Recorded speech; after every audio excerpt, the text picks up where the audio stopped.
Chapter 267. However, the Sword Saint leader was not dead yet. He fell to the ground, and blood flowed out from all the wounds on his body. Soon, the already red floor was dyed red. He raised his head and opened his remaining eye. He opened his mouth with 3 broken fangs. Human mage, the one you killed is the chieftain of the Fireblade clan, Dar Triple Bloodblade. May I know your name? Dar said in the Beastman language in a deep voice as he coughed up blood. Duke Marcus, the deputy commander of the Rotterdam Alliance. Duque replied in the human language. So it's you. The great chief of the Fireblade clan slowly closed his eyes. Duque fell silent. A few seconds later, the kings Windsor and Gavin Rad, who had come back to their senses, let out angry roars with complicated meanings. Oh, was this the joy of surviving a disaster? Was this a roar praising a hero? Or could it be both? No one knew. Anyway, when the guards on the mountainside nervously rushed over with their swords in hand, and the 2 Kirin Tor counselors rushed over with their lives on the line, what they saw was a bloody and unexpected scene. In the sky, the remains of the Beastman Sword Saint that had already been cut into pieces fell to the ground. On the ground, the bodies of the king's guards and attendants lay everywhere. Miraculously, not a single truly important person died in this assassination. Perhaps the kings were like Eden, paralyzed and trembling amidst the bloodstains. Perhaps trembling like Tyrrhena's, and finding a chair to sit in. Or perhaps they were like Zeon and Salas, leaning on their swords and gasping for breath. The guards were in a mess, not knowing what to do. Calm down. The assassins have all been killed by me. The leader was the chieftain of the Fireblade clan, Dar Triple Bloodblade. It was all right now. Don't panic. All the guards formed a defensive formation to protect their king. I'm not sure if there are any assassins left. Pausing for a moment, Duque sat down dejectedly. Krasis, I'll leave this place to you. Inform Lothar that the army will be under his command. Kel'Thuzad, I'll have to trouble you to go back and oversee the mages. After arranging everything, Windsor hurried over to support the limp Duque. Master, are you all right? I'm fine. I'm just a little exhausted. Those Sword Saints are not easy to deal with. Are you hurt? Gavin Rad's face was burning. Just now he couldn't do anything. Under divine protection, he could not use any weapons. He might be able to use the holy light to heal the kings. But the problem was that if the kings were killed instantly, his holy light would be useless. No, it's just that my magic circuits are a bit messed up. I'll be fine after some rest. Duque looked weak on the outside, but he was so happy that he wanted to jump up and shout. Yours truly is rich. Yours truly is rich. Yours truly is rich. There was no reason for it. It was because of the few paragraphs in the system prompt. Congratulations, host. You have extracted a mysterious power from the souls of the Sword Saints of the Fireblade clan. You have obtained the secret of Mirror Image. You can now use the advanced version of Mirror Image, True Mirror Image. Your temporary special abilities Plunder and Luck have come into play. You have extracted the true essence of Blade Storm from the soul of Dar Triple Bloodblade. Your Ice Shield and Rapid Avalanche have combined into a new combination skill Blade Storm. Blade Storm. This is the magical version of the Blade Storm. You can condense the cold aura into countless sharp and frightening blades, slowing down and cutting all enemies within the range of the storm into pieces. The power will increase as your ice circuit is strengthened. However, this is a very extreme magic. As a price, your fully activated ice circuit will be overloaded for a short period of time. You will not be able to use any ice magic for the next 3 days. What is this? This is clearly a killer weapon. Whoosh. I hate that I don't have a high-level ice circuit. Otherwise, the power of this move would be many times greater. Thinking of this, Duque felt a little resentful again. The Sun King's arcane fire circuit was indeed amazing, but the problem was that there was no ice magic. Duque rummaged through Mediva's lair for a long time, but he couldn't find an advanced mode for practicing the ice circuit. Involuntarily, Duque thought of Frost's grandpa Antonidas. Antonidas was proficient in all 3 elements, but he preferred to use water and ice magic. Just by looking at his insane number of water elemental summoning spells, one could tell how powerful his ice circuit was. But it doesn't seem to be easy. Duque's mind was a little messy. When he came back to his senses, the entire South Shore, no, the entire Hillsbrad Hills were boiling. We won. Long live Anjouan Lothar. Long live Duke Marcus. The huge sound waves formed wave after wave of angry waves, wantonly attacking everyone's eardrums. From the northernmost refugee camp, to the gathering place of the reserve troops, to the vicinity of the headquarters, to the two hills that had just experienced a bloody battle, to the beach, and even to the battleship that was on the sea, everyone raised their fists or weapons high in the air. Long spears were like a forest, and swords were like the sea. Thousands of wills converged into one sentence. Long live the Alliance. Whose tears were flying? Who was venting their sorrow? The orcs, who had thought that they were invincible, were finally beaten into the hell of losers under the united efforts of the 7 major human kingdoms. Their corpses were thousands of miles away. Those ugly and ferocious faces were stiff because they had lost their lives.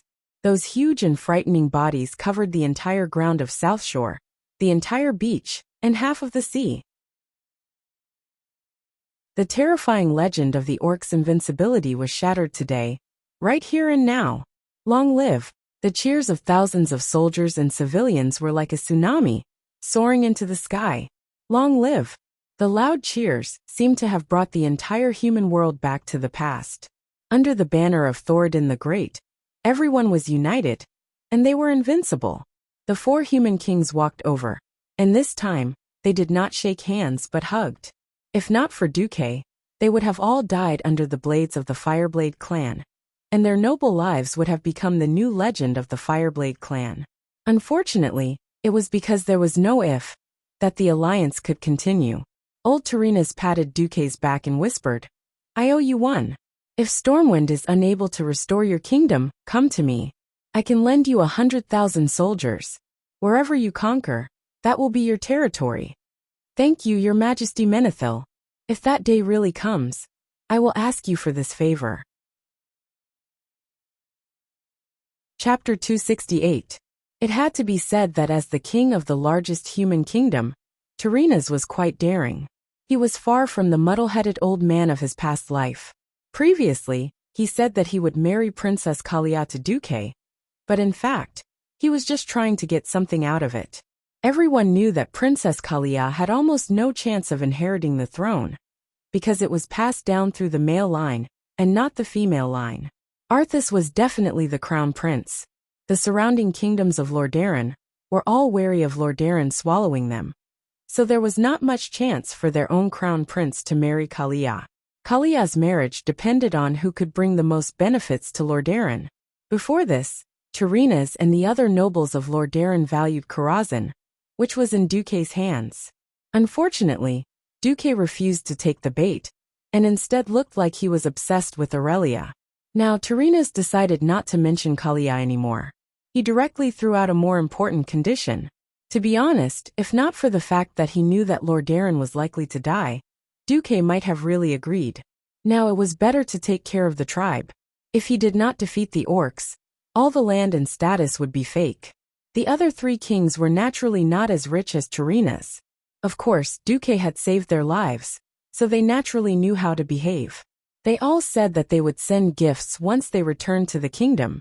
Hee, that's more like it. Otherwise, I swear on my pettiness that if anyone dares to not return the favor, I will immediately make life difficult for your army, as the Alliance's deputy commander. Then you can go cry. Duque laughed in his heart. King Salas Trollbane asked the question that everyone wanted to know.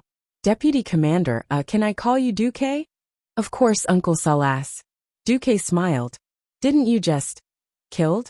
Duque took the initiative to speak. If it was just now, he might not be able to explain how he came back from the dead, and why there was a graveyard next to the command center, and it would only take him a moment to run to the corpse. But now, his mind moved, and the arcane circuit changed. In an instant, 3 identical Duques appeared in front of the 4 kings. It was not as simple as looking exactly the same. They were surprised to find that the 3 Duques were doing different things. One was pointing at the map, one was whistling, and one was taking a sip of the hot black tea that the waiter served. "Reginald, give me your sword," Windsor had a general idea of what the dukes were up to. He drew his sword and handed it to the duke who had spoken.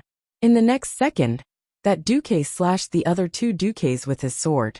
Not only was blood splattered all over the ground, but there was also a shrill scream. King Eden was so frightened that he became paralyzed again. Then, with a blur, the two dukes turned into streams of light and disappeared. Duke chuckled. Sorry for scaring everyone. This is the advanced version of the magician's mirror image. I call it true mirror image. Oh, I see. Everyone applauded Duke's high level of magic. And so just like that, Duke managed to fool them. There was no need for Duke to clean up the battlefield. As the commander-in-chief of the entire battle, Duke had done a lot. When he returned to his house to rest, every soldier and general along the way, regardless of nationality, respected Duke. To be honest, Duke had put in a lot of effort to trick the tribe. Now Duke just wanted to go back to his house and have a good sleep. At this time, Duke suddenly noticed that in the status bar for Aurelia, there was the word lightly injured. Demon Queen Aurelia is injured? Duke's heart ached for no reason. Even if Aurelia and Queen Sylvanas couldn't take down Lord Howl, they shouldn't be too far off. Maybe it was because of the terrain. Duke blamed himself a little. Realizing that Duke had changed his direction, Gavinrad was stunned. Sir, where are you going? I'm going to the elves' encampment. When Duke arrived at the place, he saw the elves lying on the ground in a disorderly manner. The elven archers were all tired after the continuous battle. In less than 2 seconds, the elusive Sylvanas appeared. She tilted her head, blinked, and suddenly sighed. Sorry, I was careless this time. But next time, I'll definitely return the favor, sister. After saying that, he disappeared on his own. Queen Sylvanas is indeed a little capricious. Duke sighed inwardly. When Duke walked further inside, he ran into Archbishop Benedict of Stormwind City. Your Grace, Benedict smiled kindly. It's no big deal, but that kind of strain is not the domain of the Holy Light. Perhaps Ms. Windrunner needs to rest for a while. The Archbishop left, and then Gavinrad whistled. Sir, I understand. I'll wait here. Deep down, Gavinrad was still a young man of noble birth. Perhaps because of this, his faith wasn't pious enough. As a holy knight, he was always overshadowed by the 4 powerful people chosen by Fao. Duke didn't argue. After all, it was true that he liked Aurelia. Taking a deep breath, Duke walked to the deepest part of the forest. He thought that Aurelia would build a tree house or something. But all Duke saw was a fishnet-shaped hammock. Aurelia was lying on it, her right hand covering her eyes as she swayed. Sorry, little Duke. I made a fool of myself. I thought I could take care of the opponent cleanly. In the end, the two of us together could only hold him back. You sisters did a good job. He's Grom Hellscream. If given enough time, as one of the strongest people in the tribe, he could destroy 3 fleets of Kor Dylas. Although I want to say that I feel better, a failure is a failure. It's ugly. You're hurt, Duke said lightly. I'm fine. Then why don't you jump on the ground with your legs? Duke teased. Little guy, are you looking for a beating? Aurelia was a little angry. There's no outsider here. You don't have to hide your injury. When did you become one of us? Aurelia's face suddenly turned red. Just because you went to jail for me? Duke ignored her and went up to Aurelia and reached for her leg. Wait, what are you doing? She pulled out her longbow at lightning speed and blocked in front of Duke's hand. I know a lot about muscle and bone bruises. If you let me handle it, I can let you recover in a week. Or do you want to limp for 3 months? Aurelia thought about it. She wanted to be a cripple for 3 months? Damn it, she was a windrunner. He might as well just kill her and be done with it. Aurelia finally nodded. Okay. But don't lie to me. Chapter 269. Aurelia didn't want to believe Miracle Doctor Do at all. When she was fighting with Grom, she could endure the pain with her willpower. But after the battle, she found that she was in terrible pain. What was worse was that she had forgotten how long it had been since she returned empty-handed.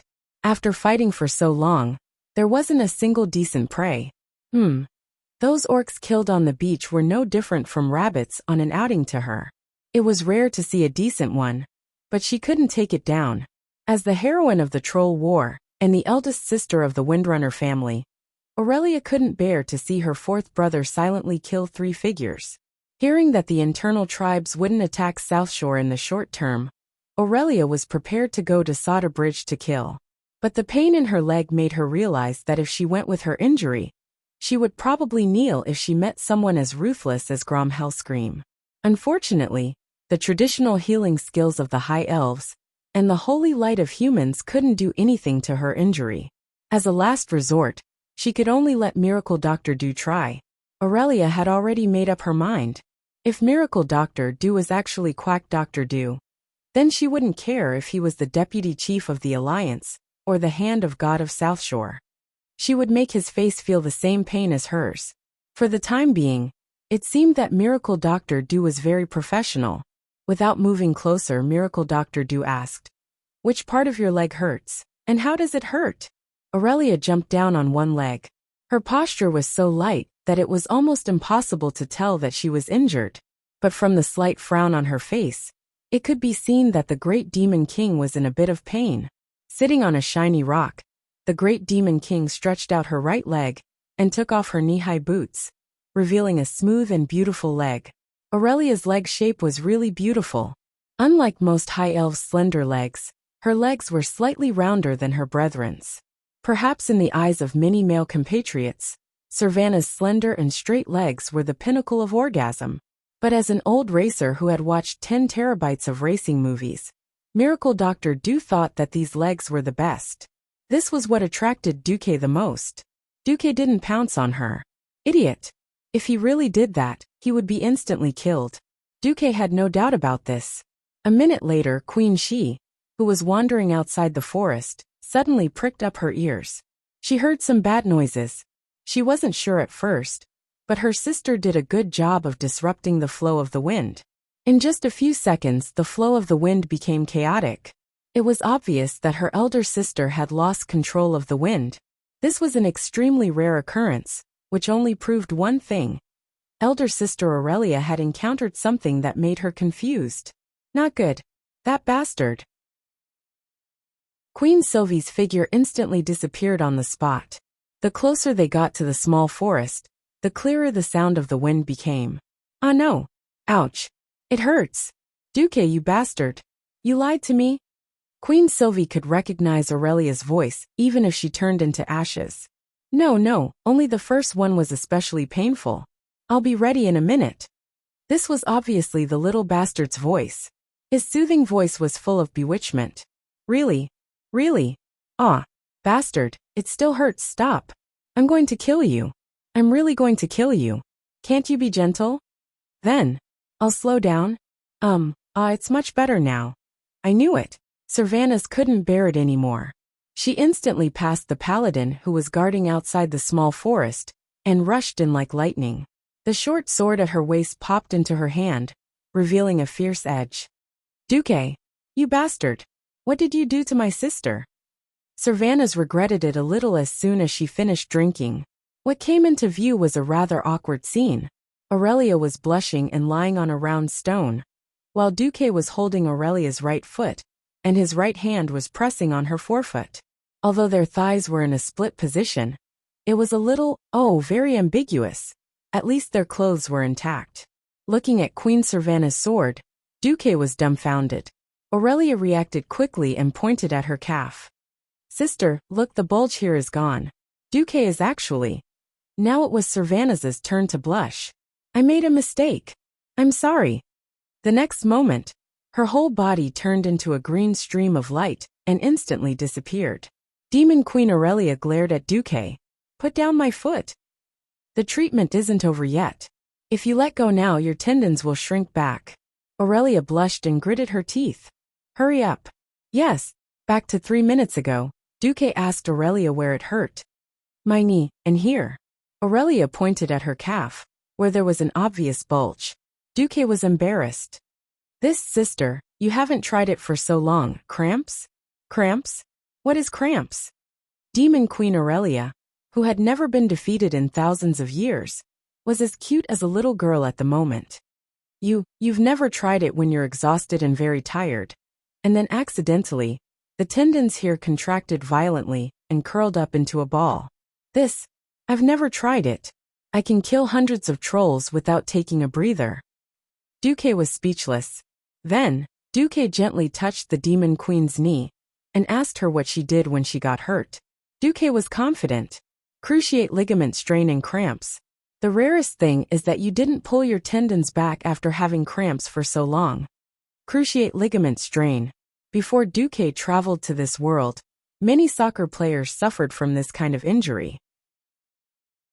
It was either because the frequency of the leg movement was too high, and the ligaments could not bear the load, or because they were too tired, causing the two cruciate ligaments in the knee to strain. Of course, there was a more serious injury in the same position called cruciate ligament tear. That would require surgery. As a member of the High Elf Ranger family, the Windrunner family was really gifted in terms of physical fitness. Perhaps, if she hadn't met an opponent like Master Roar, Aurelia would never have hurt her knee. In fact, after the Holy Light treatment, the strain had basically recovered. The Holy Light itself would promote the healing of the wound. After Duque used the system elf to scan it carefully and make sure that it was fine, he helped Aurelia stretch her tendons. A normal human's tendons were a little short. A 90-degree spread of the leg and a forward roll of the foot was enough. The problem was that the Demon Queen's tendons were quite soft and long. It took a full 150 degrees to pull the sore spot. As a result, he had just forced the Demon Queen to stretch her tendons when Queen Sylvie arrived with her sword. Duque was dumbfounded. Chapter 270. Little bastard. You made my sister misunderstand so much. I'm going to kill you. I'm definitely going to kill you. Aurelia flew into a rage out of humiliation. Her hydral breasts heaved up and down. The blind Duque did not even dare to look at her. Angry women were the most unreasonable. Trying to reason with her was stupid. Duque activated his ultimate skill, Universal Attention Diversion Technique. Does your calf still hurt? Dr. Dew's right hand was still holding on to Aurelia's forefoot. His left hand moved along the tendons of her calf. A numb feeling came from her calf. It was like an electric current, striking Aurelia's mind in waves. That strange feeling made the Great Demon King quiver. It doesn't seem to hurt much anymore. The Great Demon King answered truthfully. That's good. Dr. Dew put down Aurelia's leg with a serious face. Then, he took out a few cow tendons from his storage bag. In front of Aurelia, he cut them into thin strands and made them into something similar to a knee pad. He stuck it on Aurelia's knee. Then, Duque used ice magic to create ice particles. He put them into an oiled paper bag and placed them on Aurelia's knee. His so cold. This is called ice compress. Every morning, noon, afternoon, evening and before bed, apply ice particles 5 times a day. It will speed up the healing of your knee injury, Dr. Dew said seriously. Ice compress had a good effect on knee injuries and knee ligament injuries. Don't ask Duque how he knew. Before he transmigrated, there was an animal in Duque's dormitory who was on the football team. That guy died heroically. Then Duque understood. Are these measures really useful? Aurelia hesitated. Dr. Dew revealed a sincere smile. Persist for 3 days. If there's no effect, you're welcome to use a knife to chop me. After Dr. Dew finished his treatment, he left in a carefree manner. Aurelia sat on the big rock in a daze for a long time before she suddenly came to her senses. Hey, I seemed to be angry just now. What was I angry about? When the ice melted and the numbness passed, she moved her legs and found that the pain in her knees had lessened a lot. Windrunner specialized in agility. Unlike those orc warriors who were used to taking hits head-on and shouting scars are the orcs' medals, they were very clear and sensitive to every change in their bodies. Even if she didn't want to admit it, Aurelia had to admit that her injuries had indeed lightened a lot. Then in the afternoon a problem arose. It was November. Even though it was already autumn, where could she find ice? There were no mages to make ice. The only place with ice was the Atlink Mountains over 100 kilometers away. Was she supposed to abandon her team and run to Alterac to recuperate? Or did she make her sister run errands 5 times a day? There were many mages among the High Elves, but this was the Windrunner's ranger team. Where could she find a mage? She wasn't familiar with any human mages. In the end, when Aurelia was about to bite the bullet and look for Duque's personal maid, Vanessa, came. As if she had calculated the distance, the ice did not melt when Vanessa arrived. Vanessa Van Cleve did not give Aurelia a good look. "Our master is very busy. For the sake of your injury, I suggest you live closer to him." For some reason, Vanessa had a slight hostility towards Aurelia. Aurelia would not really argue with a minor, so she silently accepted the ice. Duque was really busy. The so-called alliance was just a grassroots team at the moment. Although Lothar seemed to follow Lang and was highly educated, his internal affairs were actually zero. Even though Tyrrhena's was a good person and lent Duque 15 internal affairs officers, in fact, all the logistics were still gathered to Duque and decided by the Deputy Chief Commander Duque. Lothar? Even if Lothar had to be a human stamping machine, Duque would not let Lothar have it easy. Good brothers, even if they fart under the blanket, they will die together. How can I be the only one busy? Hee. So, Lothar was in a difficult situation. Apart from stamping, he was also sent by Duque to various legions to visit the wounded and the families of the dead. The victory in South Shore this time definitely disrupted the orcs' pace of attack. For a long time, there was no report of the orc laborers building new ships in large quantities. Both the Alliance and the Horde knew that it was impossible to maintain the offensive in the coming winter. This was the last battle before winter. If the Horde successfully landed on the Hillsbrad Hills, then the Alliance would not have a good time this winter. This was because the Dalagen, Gilnis, Alterac, and Torrentberg would all be under the threat of the orcs' attack. On the contrary, the Alliance won a great victory and could at least have a more stable winter. The statistics from this battle were: in the naval battle, more than 1,500 small and medium-sized transport ships were destroyed, and 80 large transport ships with 1,000 people were destroyed. A conservative estimate was about 100,000 Horde people died, but the composition was unknown. In the beach battle, the Horde lost 67,000 laborers and 59,000 official soldiers. Among them, the Warsong tribe lost more than 15,000 people. However, most of the strongest Warsong tribe's main force retreated through the eastern beach. 200,000 Horde people. Even the worthless laborers probably accounted for more than 60% of them. This was a shocking victory no matter how one looked at it. Comparatively, the human side suffered very few losses. The heaviest casualties were on the western coast, where the Horde mainly attacked. The Lordaeron people paid a heavy price for this, which was 15,000 deaths.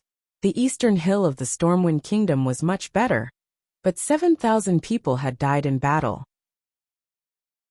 Together with other battle losses, the Alliance lost more than 31,000 people, and nearly 20,000 wounded soldiers were permanently out of the battle line. What was more disgusting was that the orcs were a bunch of poor bastards, and there were no spoils of war to speak of. They really did not get any tangible benefits even if they won.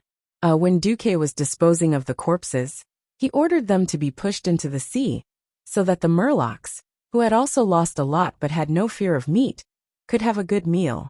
This might have stimulated the Murlocs to have fertility activities. The only good thing was that the Horde's crazy attack proved the orcs' ambition to occupy the whole world. At the same time, the display of more than 10,000 orc heads in each capital gave every kingdom in the Alliance enough capital to declare this a great victory. Winter was coming, and the armies in battle were simply black holes that devoured food. Duque sent almost all the troops of the kingdoms back to their own countries. Basically, the entire South Shore defense line was left with the troops of Stormwind City and Mograine's army, plus the Silver Hand and a Lordaeron cavalry regiment. Of course, the elves were an exception. In the autumn wind that was gradually becoming cold, Duque stood against the wind. Looks like we can have a stable winter.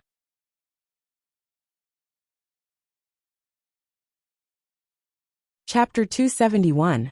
It was an autumn night at the end of November. Lying on a self-made beach chair, Duque looked up at the starry Azeroth sky and was speechless for a long time. This was a starry sky that was completely different from Earth's. As a child in a big city, he had never seen such a beautiful starry sky. He remembered that even at night, The stars in the sky were mostly dim. Stars of the 0 class were the brightest, and stars of the 6th class, and above, were almost invisible to the naked eye. In a city surrounded by exhaust gas and atmospheric pollutants, stars of at least the 3rd class could be seen. The starry sky of Azeroth was clean and clear. Although the constellations written by Earthlings based on Earth's position were completely useless here, the stars shone brightly here. And it was beautiful. The stars twinkled. Some starlight went out, and some new stars lit up, like lights in the mortal world. There was a small balcony on the roof of the wooden house that Duke had ordered people to build for him. There was only enough space for a single bed. This was originally Duke's private space, but unfortunately, half of it had been occupied by the Great Demon King. At first, Aurelia only came to get ice for her feet, but later she became more casual. In particular, the iced okra made by Duque with wasabi sauce became one of the Great Demon King's favorites. A strange and natural taste. This was Aurelia's evaluation of the novel food of the transmigrator. Aurelia looked up at the starry sky. Under the moonlight, her beautiful face seemed to sparkle. The brilliance of the stars and the moon outlined the charming arc of her face, shining on her ivory-white skin. And finally, it seemed that all the starlight gathered into her emerald green eyes. She looked at the starry sky, a little fascinated. Ah, it seems that it feels good to look at the starry sky from a place other than Kuel Salis, Aurelia exclaimed. Although he wanted to complain that it was not the same starry sky, Duque finally changed his words. Don't you need to go back in winter? Aurelia combed her bright blonde hair. It's been thousands of years. I'm used to the scenery of my hometown. It's not bad to go out for a few years occasionally, unless the Sun King or the Parliament gives the order to give up the covenant with Thoradin the Great. I'll have to play outside for at least a few years. The elves, who possessed eternal lifespans, were truly indifferent to the concept of time. It was no wonder that they had always kept their distance from short-lived races. However, if the general trend of history did not change, it would not be long before the elves lost their eternal lives. Duque did not dare to guarantee anything. The River of Fate had long been shattered by Duque, due to his interference in fate. If the First Orc War ended with the fall of Stormwind City, it would at least be in line with the historical ending. Now in this World War II, Duque felt that he had lost most of his prophetic abilities.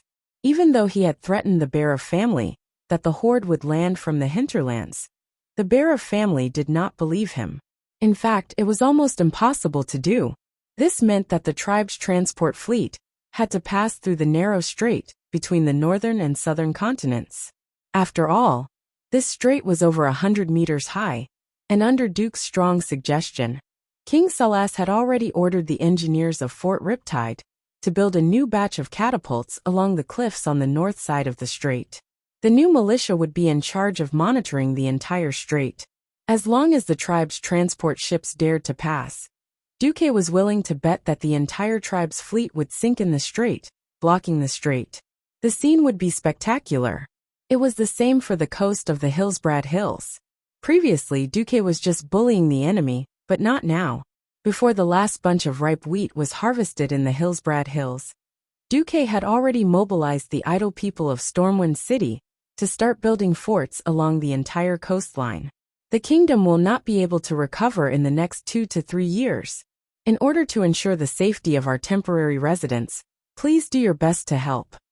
The refugees still had lingering fears from the war less than a week ago. For safety, and for the extra food rationed in Duque's work for relief plan, the people sold their labor at a very low price. Under the command of Naga, the Murlocs were building wooden stakes in the shallow waters of the entire coast, greatly reducing the area that could be landed. Moreover, Duque's Murlocs had begun to set up camp in the shallow waters of the western side of Tangarok. After this winter, if the tribe dared to attack again, they would have to face a line of defense that was as hard as a meat grinder. Hey, which direction will the tribe attack from next? Aurelia asked Duque. To be honest, I don't know. In principle, I have already blocked all 3 possible directions of attack. Oh, unless the tribe builds their ships from the Swamp of Sorrows in the southwest of the southern continent, more than 2,000 nautical miles away, As long as they set off from the wetlands opposite South Shore, they can either attack South Shore, cross the Strait and Sauter Bridge. The last route is to go west around the Cape opposite Gilness, and then north to the North Stream coast or the South Stream coast. These 3 routes must be paved with the blood of the orcs. Why can't they conquer the sea route more than 2,000 nautical miles away? Aurelia asked. Because. Duque deliberately kept her in suspense. He took out a piece of okra from the ice bucket, dipped it in soy sauce and wasabi, and was about to put it in his mouth. Who knew that Aurelia would come to snatch the okra? Well, her cherry lips bit down on Duque's hand. Originally, Duque vowed to die rather than submit, but when the great demon king snatched the food, Mount Hygel happened to swing in front of Duque's eyes unconsciously. And then Mr. Okra died in battle. Ugh, you have big breasts, you're ruthless. Aurelia, the cute girl, did not seem to realize how lethal her action was to a little boy who was about to lose his Kirin arm. She even raised her nose proudly. Hee. Because of what?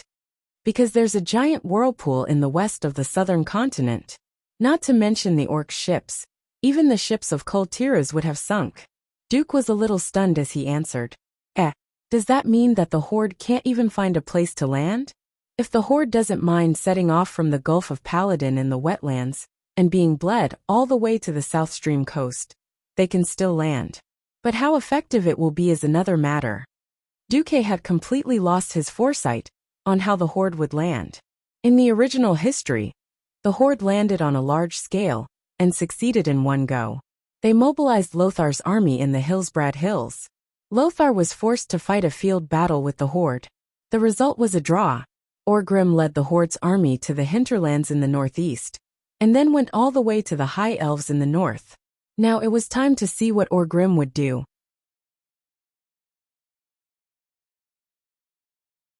Chapter 272. Orgrim was annoyed. The failure to cross the sea to attack South Shore was a humiliation in his history as a great chief. Even though everyone knew that this was only one of Orgrim's larger-scale probing attacks, it was impossible for them to win. This was because Jean Ge's 25,000 warriors were the only ones who had participated in the battle. The rest of the warriors were mostly from the smaller clans. But a failure was a failure. The simple and violent beastmen had no concept of feints. Most of them thought that Stormwind City was taken by the Blackhand Great Chief, and that Orgrim had just returned to pick up an empty city. Iron Furnace Castle, which was supposed to be Orgrim's victory, was not completely conquered. It wasn't that Kilrog Deadeye's Bloodloop clan didn't work hard, but when they reached the gates of Iron Furnace Castle, the Bloodloop clan's warriors were stuck. No beastman could withstand that kind of three-dimensional all-encompassing cannon fodder attack. Many times, a hole suddenly appeared in the mountain wall, and fatal shots, guns, or even cannons would shoot out from inside. His greatest achievement was pushing through the gates and almost entering the dwarves' core area. Then, the warriors that killed their way in were met with the dwarves' steam tanks and various cannons. Those beastman warriors were killed just like that.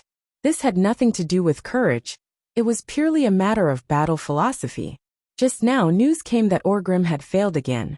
The scouting fleet that came back from the Swamp of Sorrows was that the fleet that he had painstakingly built was almost completely annihilated, and not a single ship could return.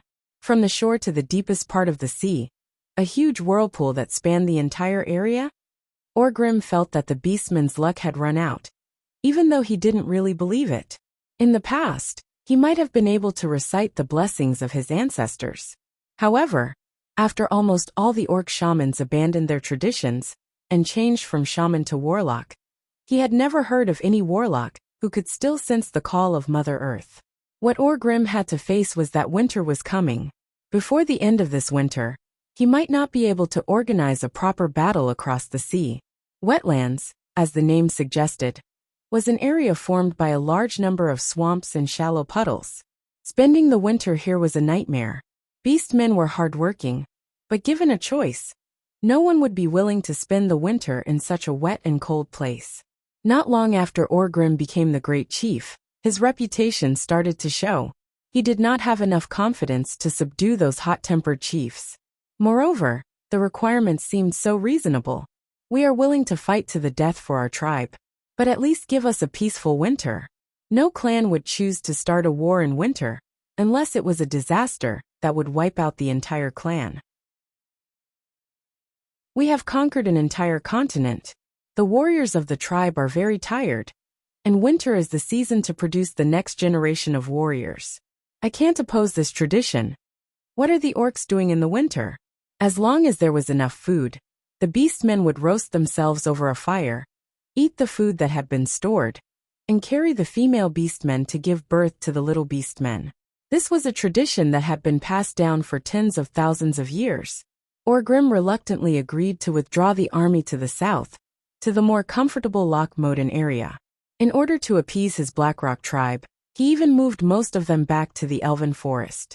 Of course, the Blackrock tribe was happy to travel for half a month back to this territory that they had sacrificed more than 100,000 of their kind to conquer. After all, it was warmer there, and Duque did not burn all of the forest. There were still many trees that could be used as charcoal to keep them warm during the winter. Orgrim's only consolation was that his new assistant, the chief of the Dragonmaw tribe and shaman Zulusid, brought him that news, as well as his biggest worry. Gul'dan was injured. He went to see Gul'dan yesterday. The former ruler of the tribe was not in good condition. Apologies, chief. The humans have a very powerful mage. Even though I heavily injured him, I won't be able to work for the tribe for a long time. As he spoke, Gul'dan's breath was weak, and his shoulder was completely covered in ice. Or rather, half of his body was stuck in a block of ice. Orgrim squinted his eyes. He had seen human ice magic before, but this was the first time he had seen such a terrifying one. An icicle had pierced through Gul'dan's shoulder. With the wound as the center, there was a terrifying cold energy that didn't dissipate. Orgrim roughly used Hammer of Destruction to smash away half of the ice, but it was useless. The ice seemed to be like a slime that could grow infinitely, and in just a few seconds, it returned to its original state. Orgrim furrowed his brows. This is a mysterious energy method of humans called Arcane Circuit. That powerful mage injected a portion of his power into my body, and it formed an independent circuit. Before I destroy this power, my injury will not heal. Orgrim nodded. Rest well. Orgrim left after saying this. He did not even ask Gul'dan to provide more death knights. Who knew that as soon as Orgrim left, Gul'dan would sneer. In front of his confidant, the twin-headed ogre warlock Guggle, the ice on his shoulder shattered with a loud bang. The seemingly extremely cold and powerful icicle was now stuck in Gul'dan's shoulder like a small piece of chopstick.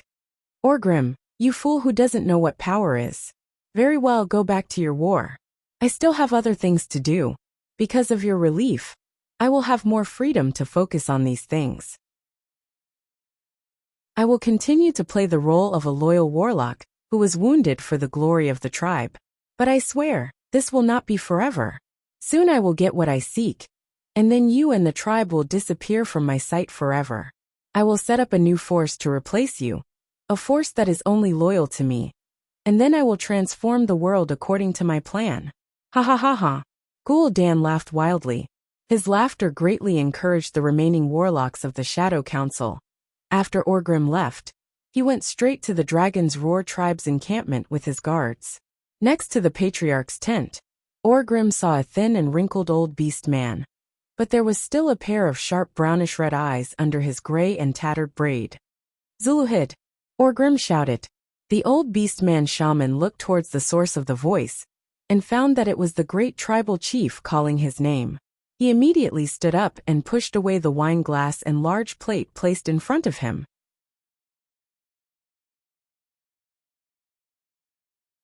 Chapter 273. Doomhammer.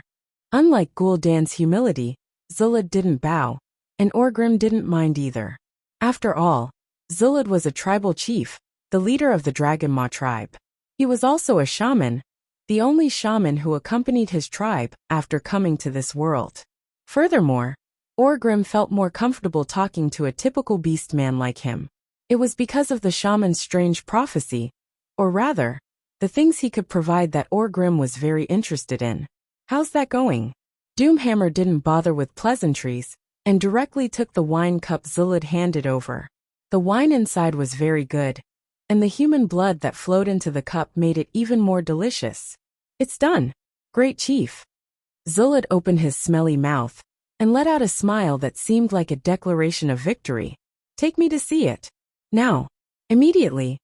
Orgrim couldn't wait any longer. Of the two attacks, one was a complete defeat, and the other was a complete failure. Orgrim deeply felt the bottleneck of the beastmen.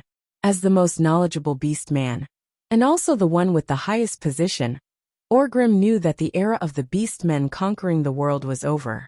Understood. Please follow me. Zulud called for Orgrim to mount his warg.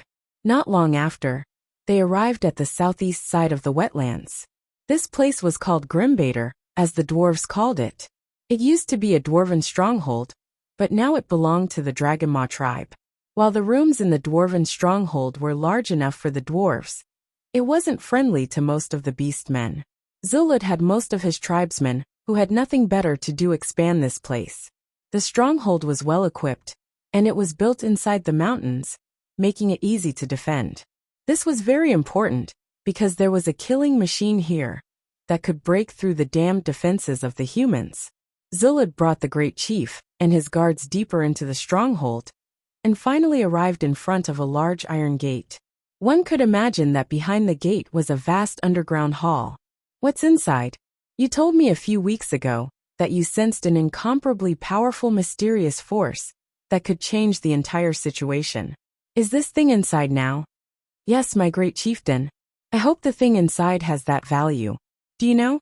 Zuluhid, for the sake of that illusory image of yours, I sent you 30,000 elite orcs as a search team and 100,000 laborers as excavators.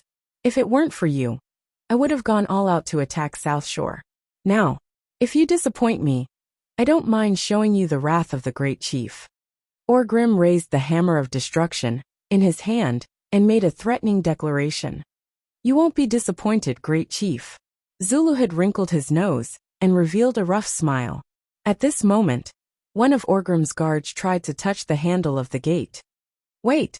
The Dragonmaw tribe's chief issued a stern warning. He took out a strange thing from a large bag on his waist. It was a huge and ordinary-looking golden disc. He raised the disc high up in the air. I am the master of Demon Soul, and I order you to appear in the name of my master, Guardian. It was hard to tell if Zuluhid was using the shaman's power or not. In any case, in the eyes of the great tribal chief and the dozens of orc guards, they could only see countless sparks surging from the huge iron gate, gathering into a figure in the void in front of the iron gate. The figure gradually became clearer. It was a tall and strong humanoid figure wearing unfamiliar bone armor. Its top looked like a demon's skull that had lost its skin and flesh, but it was burning with flames. Its eyes were balls of black flames. This strange existence floated in front of them. It was as tall as the orcs, but it looked sluggish. It emitted an indescribable power and a sense of vigilance. We want to go in, Zulud said as he raised the demon's soul in front of him and pointed at Orgrim and his guards. He was telling it that we included those creatures. The strange existence nodded, turned into countless sparks again, and disappeared in front of the gate. The Dragonmaw tribe's chief nodded to his great chief, indicating that they could enter. What will happen if we barge in? Orgrim asked. Very bad. That time, a messenger came with your message. He didn't wait for me to remove the guard before rushing in. Then, that guard appeared out of nowhere and grabbed that idiot's head with its huge burning hand. Then that idiot's head turned to ash. Orgrim could almost imagine a huge flaming claw grabbing the careless beastman's head, flames coming out of his orifices. A few seconds later, the beastman stopped screaming, and his body went limp as his head turned into a pile of ash. Fortunately, Zuluhid was a pure orc, and not a schemer like Gul'dan who made Orgrim uncomfortable all day long. Fortunately, Gul'dan was heavily injured. The huge iron gate opened with a squeak. Inside, there were dozens of heavy metal chains that had been heated red by the high temperature and were attached to the wall. Oddly enough, Orgrim thought that he would see a gigantic creature cramming the entire cave.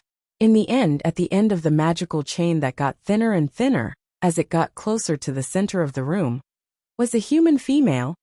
From the point of view of the entrance, her face was pressed against the ground, and she was lying on her side with her head facing the innermost part of the cave.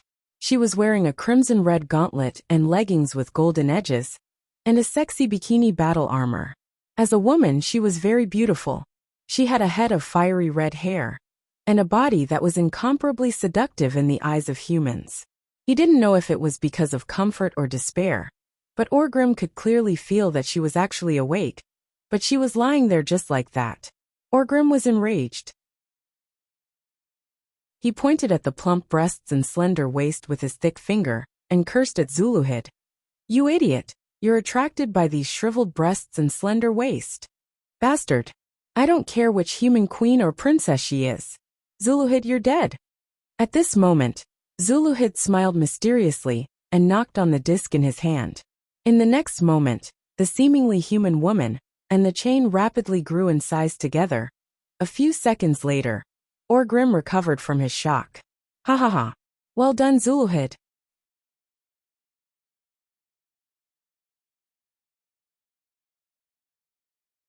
Chapter 274. The threat of the Horde had not disappeared. The Alliance and the Horde were like two giant beasts fighting to the death. They had to stop fighting in the face of the weather and lick their wounds. The refugees from the Stormwind Kingdom, who were stranded in the Hillsbrad Hills, received a batch of crucial summer food. But it was not enough, so Duke went to the Barov family for this. Duke did not see Duke Barov. The Duke had gone to Alterac. Unexpectedly, Janice, who met Duke on behalf of the Duke, agreed to Duke's request to buy rations. "No problem. The people of Stormwind have made outstanding contributions to the resistance against the Horde. It is only right for the Barov family to do something for them. How about 10,000 tons of wheat this year, according to the previous price?" This time, it was Duke's turn to be surprised. 5,000 tons back then was a 30% premium. According to the previous price, it sounded like the Barov family was still a scam. But this was not the time. The battle in South Shore made the entire northern continent realize that the threat of the orcs was close at hand. Those terrifying green-skinned beasts wanted to slaughter all the humans in the world. As a result, the price of everything related to the people's lives soared. Even if the Alliance used a great victory to prove that they had the ability to defeat the Horde invasion, the various kingdoms also introduced a lot of policies to suppress the skyrocketing prices. But the most important thing was that the price of grain still increased by more than 2.5 times. Selling at the previous price wasn't a scam, it was a huge sale. Duke was moved. "This really, I thank you on behalf of the people of Stormwind." "No need to thank me. Helping the people of Stormwind is helping the Alliance and Alterac." The Duchess smiled kindly. "Yes, I heard that your private army's equipment isn't enough. Is there anything the Barov family can help with?" In a state of war, the price of weapons, food, soldiers, and everything related to war soared. Duke's luxury goods business had long been stagnant. If it wasn't for the fact that he had gathered enough weapons and equipment before the war, Duke's so-called private army would have to be equipped with a bamboo spear. Of course, everyone lacked weapons, especially after losing their own country. Even if Duke opened a blacksmith shop in the refugee camp north of South Shore, workers and raw materials were still scarce. Obviously, the Barov family did not lack these things. "I'll be honest with you. Whether it's Stormwind or my private army, they all need it. May I ask, what do I have to pay for this?" "Mrs. Janice," Duke asked politely. As a testament to the friendship between the Barov family and the Marcus family, these small gifts are not worth mentioning. "If I must say what I personally wish for, could I ask you, Duke, to teach my daughter the secret of multicast?" Duke was stunned, then he smiled. The best way to deepen the relationship between nobles was through marriage. Mrs. Janice was very clever. If it was the Duke of the past, a duke and a duke's daughter would definitely be a good match. Now Duke was the rising star of the Rotterdam Alliance, the Alliance's deputy commander, and he had saved 5 kings and won the Battle of South Shore. Duke was almost synonymous with miracles. Princess Kaliao of Rotterdam and many other princesses were almost at Duke's disposal. If he proposed a marriage, it would only be humiliating for the Bear family. On the other hand, the Bear family urgently needed a backup. Alterac was too weak. Even if they entered a state of war, the entire Alterac family only had a little more than 30,000 soldiers, including 20,000 farmers. These farmers who had just washed their feet and started working in the fields were completely useless in terms of morale and training. Putting aside the ambitious Rotterdam Kingdom, the wandering Stormwind Kingdom was an ideal partner to work with. Perhaps the refugees of Stormwind would stay near Southshore for a long time, but as long as the 7 human kingdoms still existed, and as long as the alliance existed, Stormwind would definitely not dare to take the risk of being criticized by the world and covet Alterac's land. In a roundabout way to save the country, the Bear family proposed to let Alicia become Duque's disciple. In Azeroth, although there was no saying that a teacher for a day was a father for life, the relationship between a teacher and a student was still very important. If it wasn't for national righteousness, or the rise and fall of a country, it would be shameful for the entire human kingdom to betray and kill one's teacher. Even if it was in the name of righteousness, it was not something to be proud of. This was also why in the original history, Khadgar was criticized by many for killing Medivh for the sake of the world. Duque thought for a while. I now have the responsibility of the Alliance's deputy commander. I may not have much time to teach Miss Alicia. At this point, Duchess Janice was so nervous that her heart almost jumped out of her throat. This was how relationships were. If one did not advance, they would fall back. It was very difficult to maintain a stalemate. Moreover, Stormwind had already gained a foothold. The Bear family, which was weaker in terms of military strength, needed help from Duque and Stormwind in order to deal with the threat of the orcs. Things were different now. The current Duque and Stormwind could completely ignore Alterac and the Bear family. Not befriending the Bear family would do Duque no good, nor would it do him any harm. If he considered the destruction of the Bear family in the future, Duque really did not need to save this family. At this moment, the faces of the undead Janice and Alicia from Scholomance that appeared in Duque's mind overlapped with the Janice in front of him. For some reason, he suddenly sympathized with the Bear family. He had fought for so long just so that he would not become a ghoul. It was as if Duque could see the Alicia Bear of the future, standing among a group of necromancers. Even though her family was not far away, she could only wait for the Lich King to summon her to the holy land of the undead scourge. Mrs. Janice dissected the corpses one after another. At that time, she was no longer the elegant and beautiful mistress of the Bear family. In her crazy eyes, those soulless zombies were her only friends. Since the start of the First War, too many kingdoms and families had been destroyed by the 3 consecutive wars. Duque was not a savior. He could not save everyone.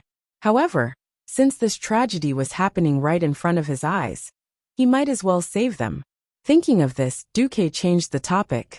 However, if the Bear family does not mind, I am willing to discuss the mysteries of magic with Miss Alicia. At this moment, Janice finally let out a sigh of relief.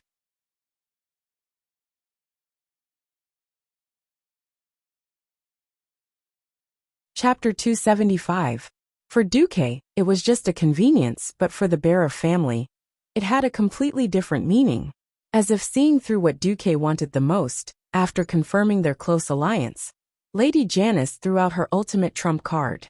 It's Alicia's honor to study the mysteries of magic with you, Duque. I'll write a letter now. Please pass it to Alicia when you go to the Dalagen. Oh, Duque was curious. Madam, you know that I'm going to the Dalagen? Lady Janice showed a proud expression. I heard that you used ice spells to kill more than a dozen powerful orc assassins in the command center, and saved 4 kings? Duque tilted his head. That's right. I only know that if it was my senior brother Antonidas, even when he was still a sky mage, he would not have let the last assassin break through his ice domain. Even if he was the chief of a tribe. Why do you say that? Although he had guessed Janice's intentions, Duque still asked. Because at that time, he had a top-level, ice circuit model more than you did. Lady Janice smiled like a flower, and her posture as she took a sip of black tea was extremely elegant. Duque seemed to see an equally elegant fox tail wagging behind her. This was where Janice was smart. From the perspective of forming an alliance or deepening friendship, the conditions she gave Duque before could not be considered generous or costly. She and the Barra family certainly hoped to have Duque as external aid. But at this time, it seemed that the Barra family did not necessarily need Duque's support. To some extent, this was also a test. If Duque refused, then naturally the top-level, ice circuit model would not have anything to do with Duque. If Duque agreed like this, it would be a pleasant surprise. Janice did not add this bargaining chip when she made the request, because she did not want this to become a pure transaction. In exchange for the Barra family's gift, he wouldn't help the Barra family at a critical moment. After figuring this out, Duque didn't have any ill feelings towards Janice. This kind of "if you respect me, I'll respect you tenfold" method. Duque didn't hate it. Moreover, Lady Janice was smart enough to figure out what he wanted. She was indeed quite intelligent. "I told senior brother Antonidas long ago that I wanted him to pass the ice circuit to Alicia. As half of Alicia's master, I think you, Duque, should help Alicia with her research." Janice summoned her servant and wrote a letter in her own handwriting, handing it to Duque. "Thank you so much, madam." Just like that, Duque brought Janice's handwritten letter to the Daligen. It was different from the last time. He came in the middle of the night. This time, although Duque took advantage of this rare free time to pay a visit of a more personal nature, Duque's status was completely different now. Previously, Duque's magic had not been proven to the 5 northern countries. Now Duque was a big shot who had truly secured the position of the deputy commander of the alliance. Therefore, the person who led the team to receive Duque was Prince Kale. That's one of the 6-member council members who remained in the Daligen. "Welcome, Commander Marcus." At this time Kale, was still the role model of the High Elf. He was gentle and elegant, and he gave off a feeling of a spring breeze to anyone he met. Moreover, he deliberately hid the word deputy to make him appear more mature. Everyone liked to be flattered. Kale, that's name, which seemed to have slipped out, was actually a slightly exaggerated compliment. "Ehe, when you say that, I almost think that Commander Lothar is here," Duque replied without a trace. "There's no need to be humble. Everyone knows your contributions to the alliance." Seeing that Duque was not snubbed, Kale, did not deliberately sow discord between Duque and Lothar. He changed the topic and said, "Actually, many mages in the Daligen are fascinated by your spellcasting skills. If you have time to come to the Daligen to teach or hold seminars, I'm sure many mages will join the Royal Mages in Stormwind because of your reputation." "Oh, it's not good for me to poach mages in the Daligen like this, right?" Duque was slightly tempted. In the Daligen, all mages are equal and free. Mystics pay attention to fair trade in order to explore a more profound world of magic. So what if I give up a moment of freedom? Just as everyone can freely choose whether to join the Daligen's direct mages, the Daligen will not mind free mages joining Stormwind or becoming your followers, Your Excellency. How about it? Do you want to consider it?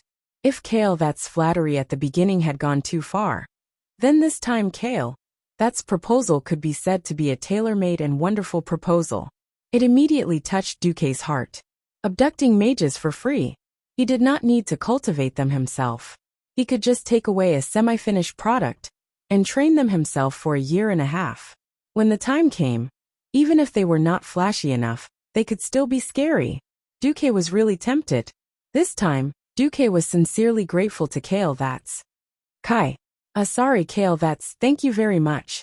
I think I'll find some time. Before that, I want to see Antonidas first.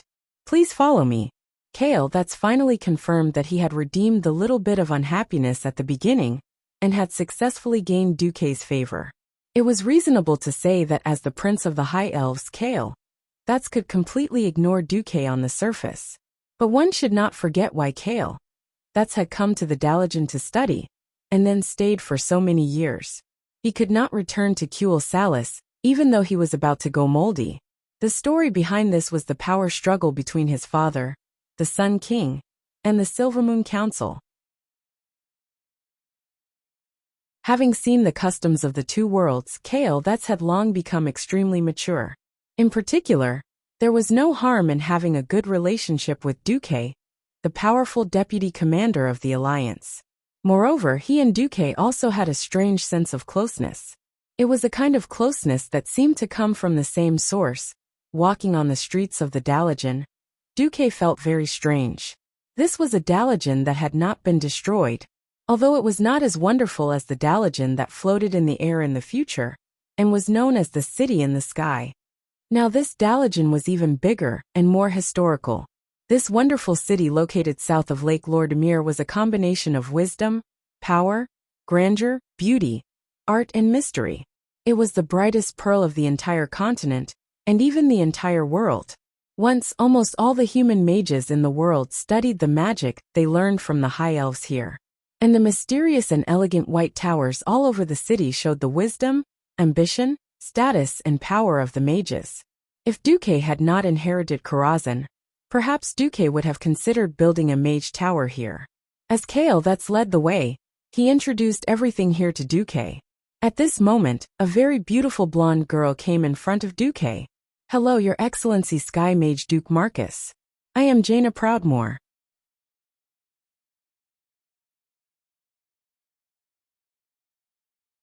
Chapter 276. In the world of Azeroth, there were two heroines that no one could avoid. The Alliance's Jaina, the Horde's Sylvanas. In the world's crisis after crisis, the two of them may not have played the most important role, but in every event, they were indispensable. Duque had mixed feelings about Jaina. Perhaps in the future, Jaina would still walk on the path that seemed to be destined to be difficult. She would watch her rumored boyfriends die one by one, watch the entire northern continent be destroyed by the Scourge army, and forced to move west to the Kalimdor continent. In order to deal with a greater threat, to ensure peace with the Horde, she would be forced to commit patricide. She would continue to go astray in every attack. In the end, Theramore, which she had managed for half her life, was flattened by an Azeroth nuclear bomb. Everyone who trusted and supported her was killed, and her hair turned white overnight. She became the evil Jaina, who did everything for the Black Horde, and didn't care about the current situation. If that was the case, Jaina would undoubtedly have a serious conflict with Duque, who was a supremacist of the Alliance. But at this moment, Jaina was still a 12-year-old lowly. She had a delicate face that seemed to be carved by God. She had a small chin, clear blue eyes, soft blonde hair that just passed her shoulders, and a curvaceous body that had yet to fully develop. She was a classic beauty that was off the charts. Sigh, 12 years old. Before Duque's transmigration, this was the age where he would have to be punished. Perhaps she already had a lot of thoughts of love and peace in her heart, but it was only at the level of a young girl's fantasy. Perhaps she would still become the Holy Mother in the future, but at this moment, she was still a 12-year-old girl. Loli had three good things. No. Actually, with Duque's current status in the Jianghu, he was not inferior to Jaina at all.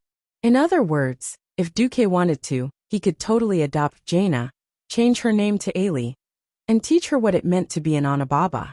Cough cough. You must be joking. Duque was not such a person. He had always believed in his own integrity. Look, if necessary, he could loudly declare 3 times without hesitation. I'm not a Lulicon. I'm not a Lulicon. I'm a Lulicon. There seems to be something wrong with the third time. Forget it, in life, there are as many troubles as the stars in the sky. Don't mind these small details. Kale that's could not help but smile when he saw that Duque was stunned after seeing Jaina.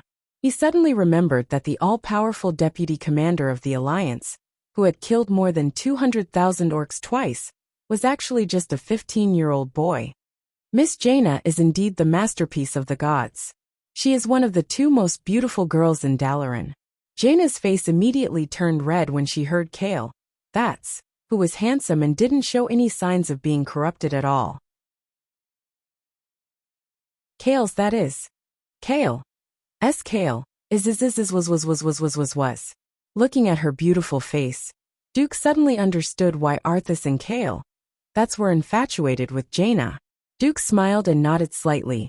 Praise your beauty, Miss Proudmoore.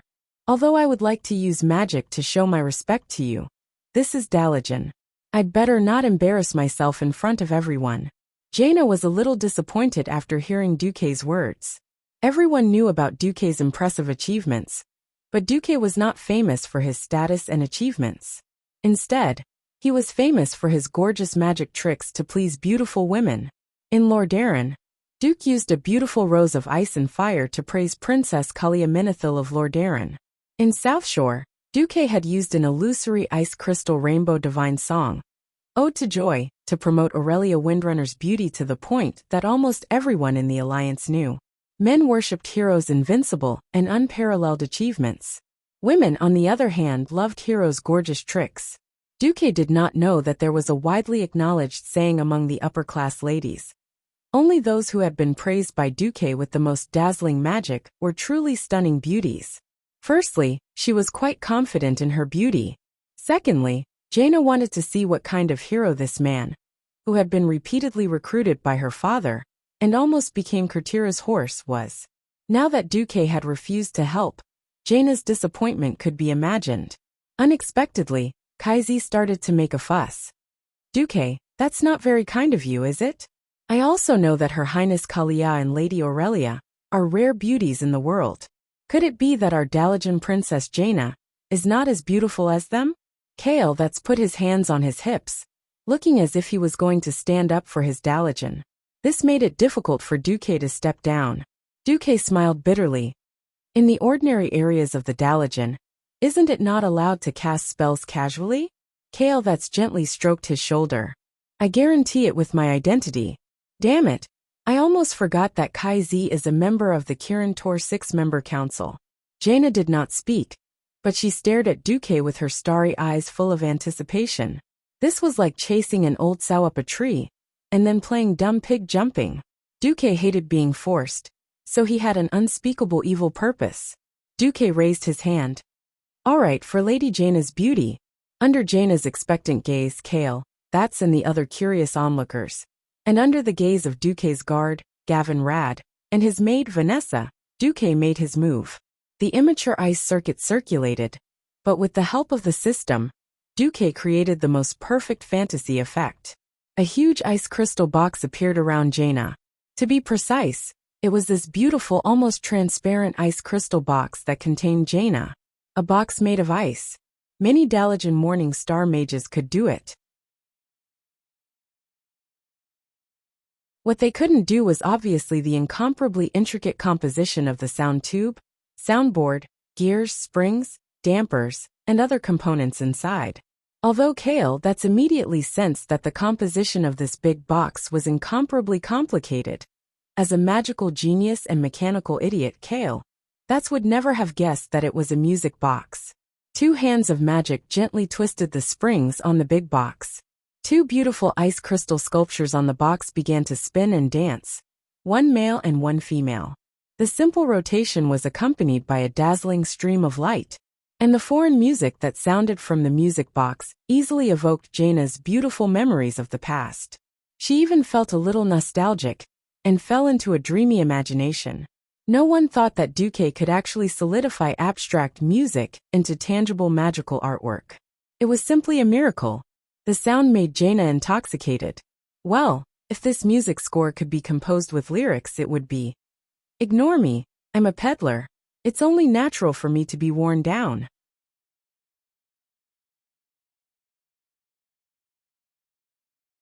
Chapter 277. Duque turned his head, and threw Jaina to the back of his mind.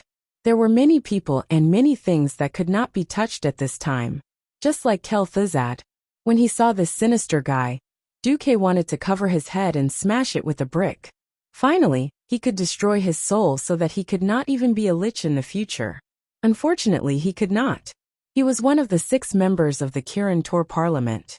If he killed him, it would be tearing apart the Alliance, and even starting a war with the Dalajan. Moreover, Kel'Thuzad was only a second-rate character. If he really wanted to make a move, it would be towards the first-rate. For example, he could get rid of the guy next to him, and get a phoenix mount or something. Well, Duque's thoughts had gone astray. In fact, Duque respectfully paid a visit to Antonidas, who was recuperating from his injuries. The old man looked very energetic. He was not even lying on the bed. Duque met Antonidas in his laboratory. If Duque had not repeatedly confirmed that Kale, that was leading the way, and that Duque, who could be resurrected, was not afraid of being shot in the back, Duque would definitely have suspected that Antonidas was a part-time dark warlock. The hall was very large and very dark. It was not because the lighting was not good, or because Antonidas had some kind of mental illness that made him like to hide in the dark and quietly enjoy the peace. It was because the air in the entire hall was filled with a large amount of dark energy. Even though Antonidas had already summoned a few bishops of the Church of the Holy Light to continuously purify the evil energy with holy light, the evil aura that came out of the hall did not stop. "Master Antonidas, is your curse still not healed?" Old Antonidas used a golden translucent cover to cover the thing, and then replied to Duque. "What? Curse? That thing has long been shaved to the limit by Archbishop Fail. I was worried that His Excellency the Archbishop was too powerful and destroyed that thing, so I couldn't study it. That's why the Archbishop left a little." Duque was dumbfounded. He saw that Antonidas had used a mysterious method to separate the curse that was almost branded on his soul and place it in a mirror image of himself for magic research. "Doesn't it hurt when your soul is separated?" Duque asked. Soul separation was definitely 100 or 1,000 times more painful than someone using a saw to slowly cut off your hand. Duque didn't know how Antonidas had done it. The white-haired old mage stroked his beard. "There are some things that you'll get used to after doing it too many times. For the sake of research, this was nothing. Besides, aren't you also using soul separation? I've heard about your demonstration against King Eden. You didn't leave a trace of your soul in the mirror image, so how could you perform such precise operations? Your mirror image avatar was destroyed by that sword saint. You must be in pain, right?" Seeing Duque's expression as he recalled the pain, Antonidas thought that he had guessed correctly. "It hurts a little," Duque answered honestly. A perfect misunderstanding. Duque's mirror image avatar really wasn't controlled with his soul. However, being stabbed by the Fireblade clan's chief, Dal, with his triple blood blade was truly painful. The system genie didn't detect his existence at all, and the protective shield that the system genie had released for him in a fraction of a second was unable to block it. As for Duque himself, because he hadn't mastered the ice circuit, he didn't have the ice barrier. That was commonly known as a refrigerator. After coming to the world of Azeroth, Duque realized that spells or skills that could give you a short period of invincibility and protect you from any damage were not easy to obtain. The invincibility of a holy knight had to be truly recognized by the holy light. Similarly, the mage's ice barrier was the same. Of course, Duque could make ordinary ice, but in the face of absolute attack power, the hardness of ice was just a joke. To achieve that temporary invincibility, it was already close to the realm of domain power. For this, a top-grade ice circuit was indispensable. Otherwise, even if he learned it, it would only be a weakened version of ice barrier that only gave 2 or 3 seconds of invincibility. How could Duque bear this? At critical times, 1 extra second was life. Oh no, that was moral integrity. Aha! Either he didn't learn it, or he learned the best. "Did you come here to see if this old man can still fight?" Alright, I was wrong. I shouldn't have abandoned my duties to the Alliance and secretly come here to do research. The next time that Gul'dan comes, I promise I'll take action. Of course, it's also fine if it's someone of that level. Antonidas stuffed a magic beacon into Duque's palm. "Activate the beacon. I'll be there in a minute." Duque was a little speechless, but after thinking about it, it made sense. As the dignified Dalajan chairman, he definitely wouldn't need him to take action against any random enemy. The fact that he was willing to come at his beck and call was already giving him a lot of face. Besides, a Breaking Dawn mage who could teleport to any place on the continent at any time really had the capital to be willful. Duque didn't have much to say. Antonidas looked at Duque, who refused to leave, and blinked. Is there something? Or do you also want to study this unknown mysterious curse? Why don't you be my assistant? I'm very interested in how you use Hand of Magic. I can give you the treatment of a morning rank assistant. Duque was embarrassed. He scratched his head. Duque still took out the letter that Lady Janice wanted him to send to Antonidas. Actually, Lady Janice asked me to give you a letter. Seeing the fire seal on the letter, and the unique magical security method that lingered on the envelope, Antonidas, this old man blushed slightly.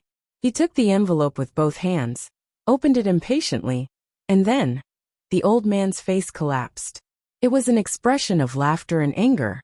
Antonidas seemed to want to get angry, but he didn't know whether to laugh or cry. In the end, he gave in. The ice circuit model, right? That little girl really knows how to extort.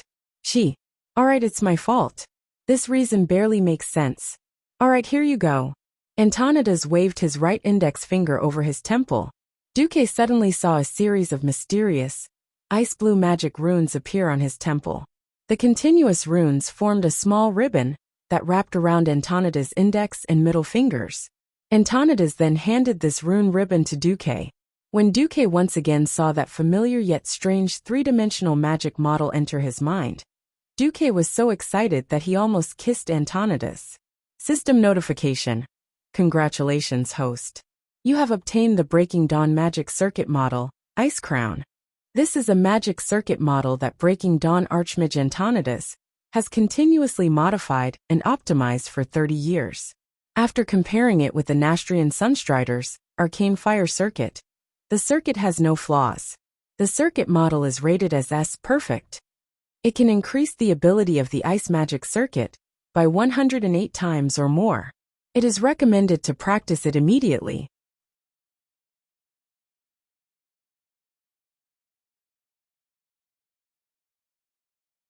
Chapter 278. 108 times?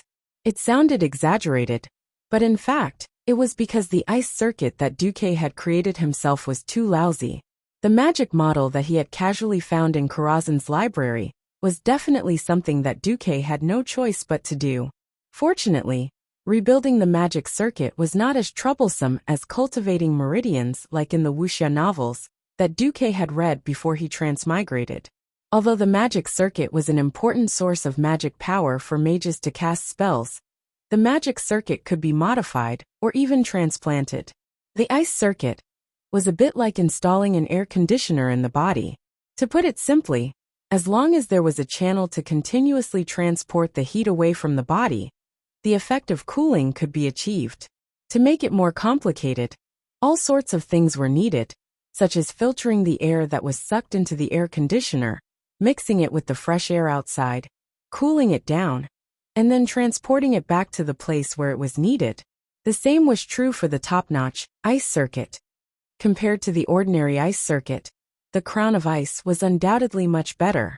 First of all, the number of elemental planes that could be connected at the same time could theoretically reach up to 128, and the number of suction points that could absorb ice elements from the atmosphere was 256.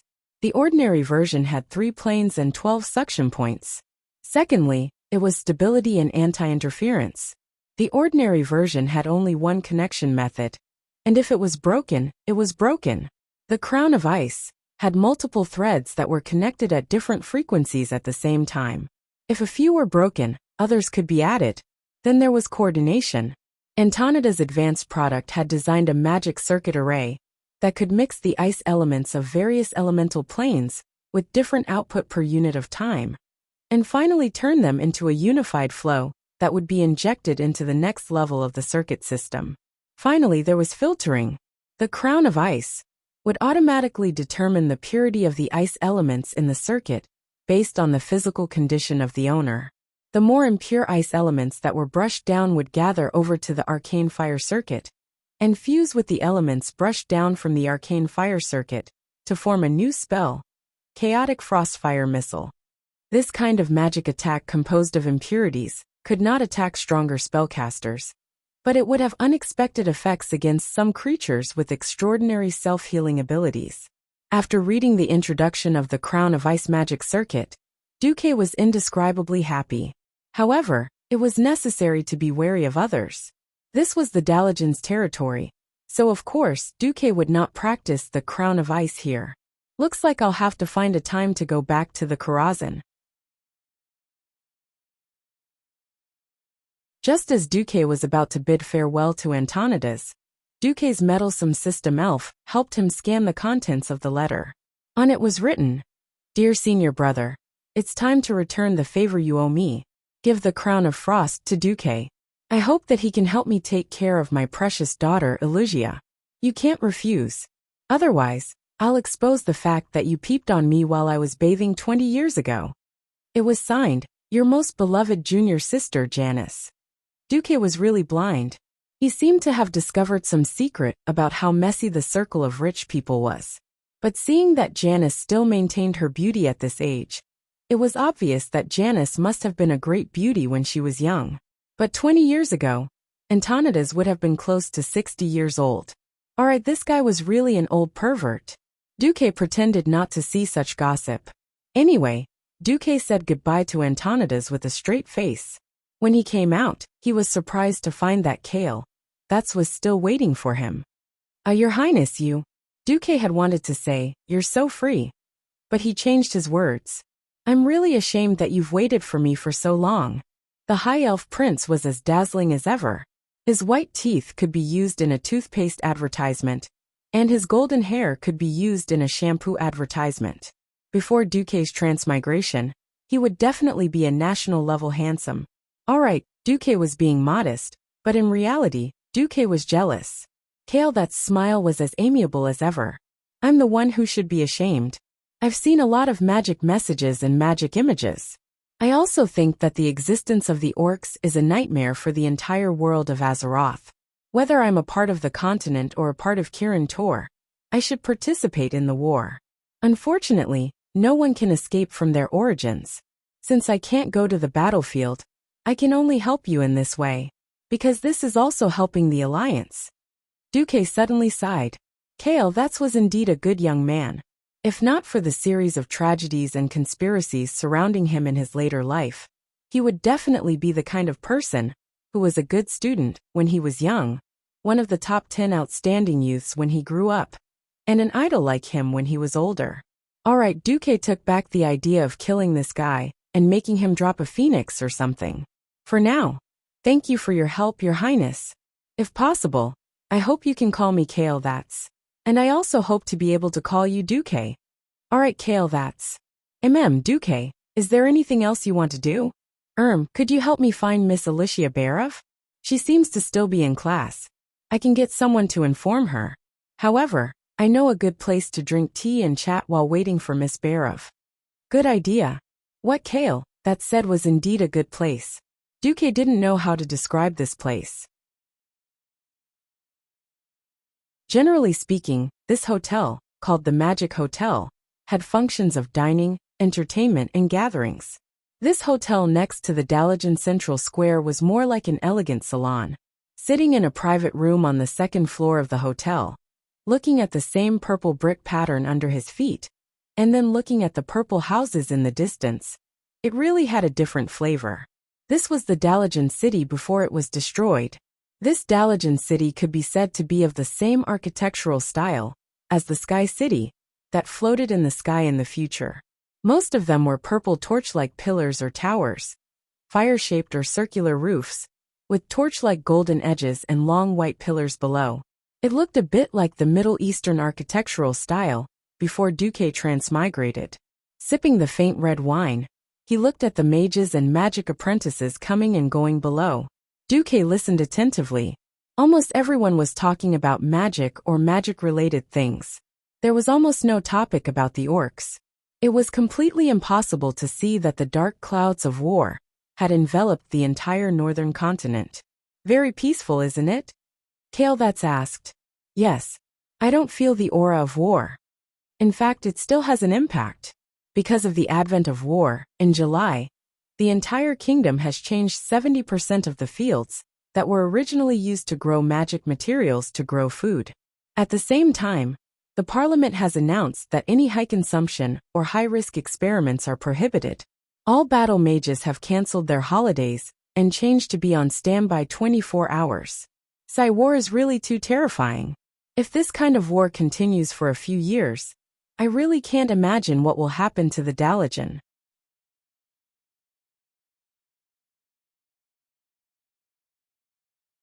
Chapter 279. Hey Duque, how long do you think this war is going to last? Kale that's asked. Duke smiled faintly. Are you asking another friend in a casual conversation as a friend? Or are you asking the deputy commander of the alliance as an official? Kale that smiled faintly. Friends. That's simple. It depends on how many more neutral forces the reckless beastmen will provoke.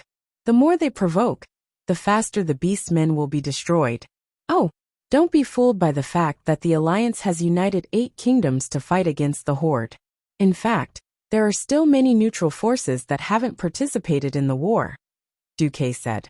For example, the goblins in the southernmost Stranglethorn Vale, the Wildhammer dwarves in the hinterlands, or the northernmost Kuel Salis. At this point Kale, that's couldn't help but sigh. He then raised his head. What if we maintain the status quo? That depends on how long the Iron Stove Castle's bronze-bearded dwarves can last. If they are destroyed before the Alliance's counterattack, then it's very likely that this will become a long-lasting confrontation between the 2 continents of the Eastern Kingdom. It's not impossible for a war to break out for 100 years. Kale that's expression turned ugly. What if all these forces join the war against the horde? Duque raised a finger. Within a year, the horde will definitely be defeated.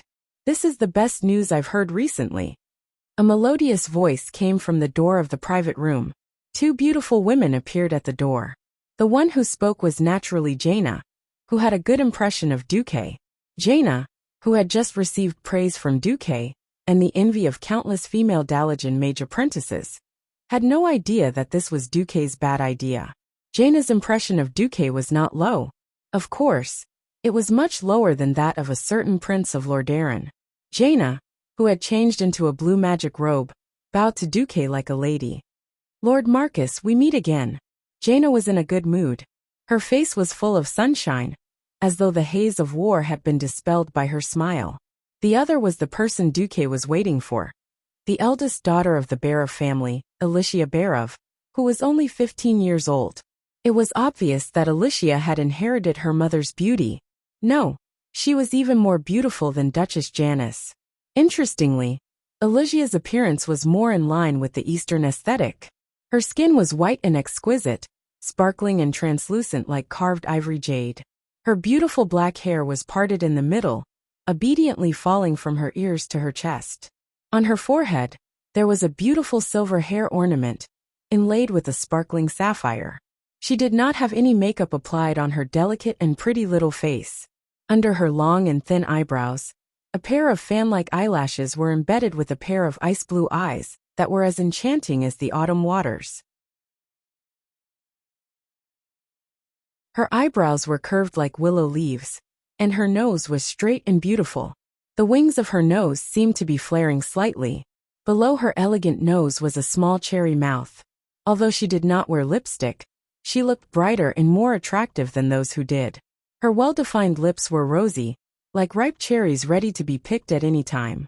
Even though she was wearing a loose mage robe, it was not difficult to see that she had the golden ratio of a figure.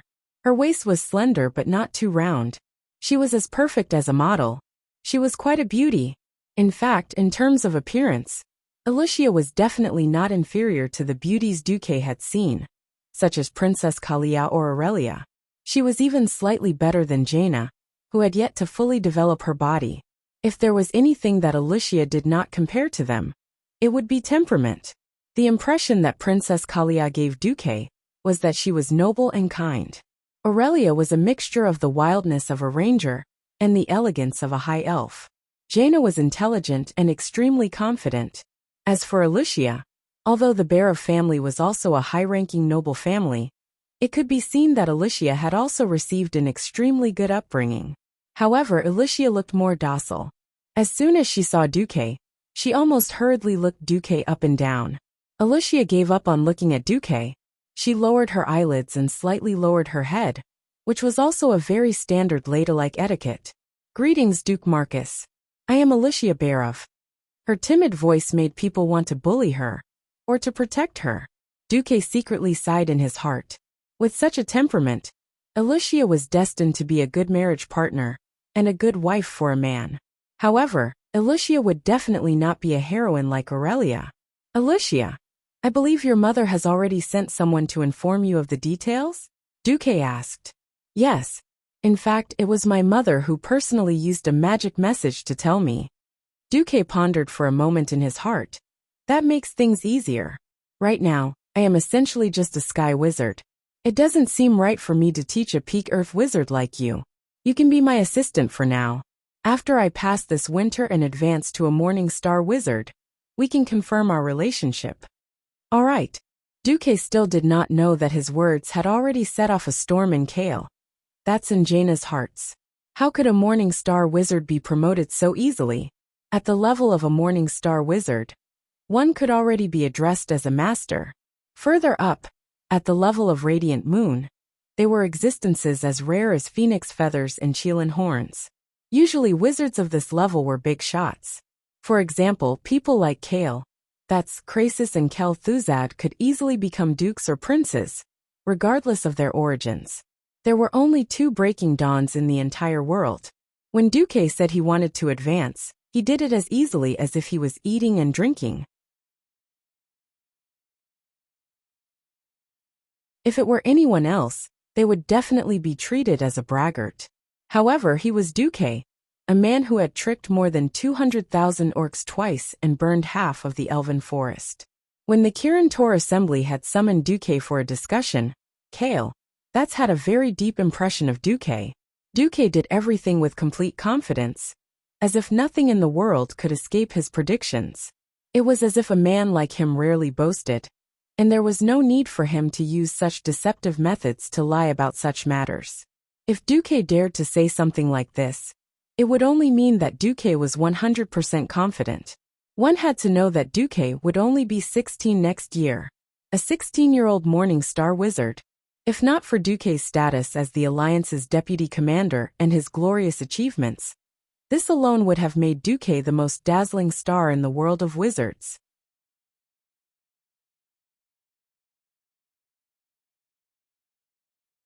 Chapter 280. Kale. That's also believed that he was talented, but his speed of leveling up was far slower than Duque's. The power he had today was built with the long lives of the High Elves. Kale, that's heart rippled, and Jaina, who still had the temperament of a little girl, jumped up and down excitedly congratulating Duque. Alicia's expression was a little complicated. She did not know how to describe the relationship between her and Duque, which seemed to be close, but in fact did not have much to do with each other. She could only congratulate Duque lightly. In the Bearer family, Alicia felt suffocated. The noble Bearer family was a typical aristocratic family. Her father, Arikos, had extraordinary means and abilities, and had unparalleled influence in the entire Alterac kingdom. However, he was very cold when it came to kinship. He had almost no time to care for his children. Her mother was a mage, busy with all kinds of experiments, and similarly did not have much time to care for her children. Alicia's 2 younger brothers, Wilton and Alex, were like 2 sharks in their mother's womb. At a young age, they had already begun to fight incessantly, openly and secretly, for the position of the next Bearer family leader. Escaping to the Dalajan was the best solution Alicia could think of. However, she knew that she could not escape from the Bearer family. Unmarried women of the nobility had always been important political bargaining chips. Perhaps only when she was married off by the family would she be able to relax a little from the family's strangle-like control. The only thing that was fortunate was that although her father did not care about her, he had never given her any shortage of funds for her expenses and magic experiments. Today it seemed to be a little different. Alicia knew that her fate would be linked to the man in front of her for a long time, who looked like a big boy, named Duque. Kale. I'm not familiar with the Dalajan, but since you said that as long as you are a mage, you can attend classes in the Dalajan, publish papers, or do all kinds of things related to your identity as a mage to expand your influence. I happen to have time, so I'll give a few public classes. Kale's eyes lit up when he heard this. Oh, really, that's great. What class do you want to give? What's the topic? Duque smiled mysteriously. Basic practice of multicasting, and heat transfer theory of fire. Duque saw that Alicia's body trembled. These were her mother's excuses for letting her study with Duke. The eldest daughter of the Bear family raised her head in bewilderment. She did not know why Duke had chosen to be a guest lecturer at such a time. Kale. That's knew that it was because of his suggestion that Duke had decided to expand his influence and work hard to rebuild the Stormwind Kingdom's mages. Dalaran had an academy that was open to the public. As long as one paid a low fee, they would teach apprentices with magic aptitude the basics of magic.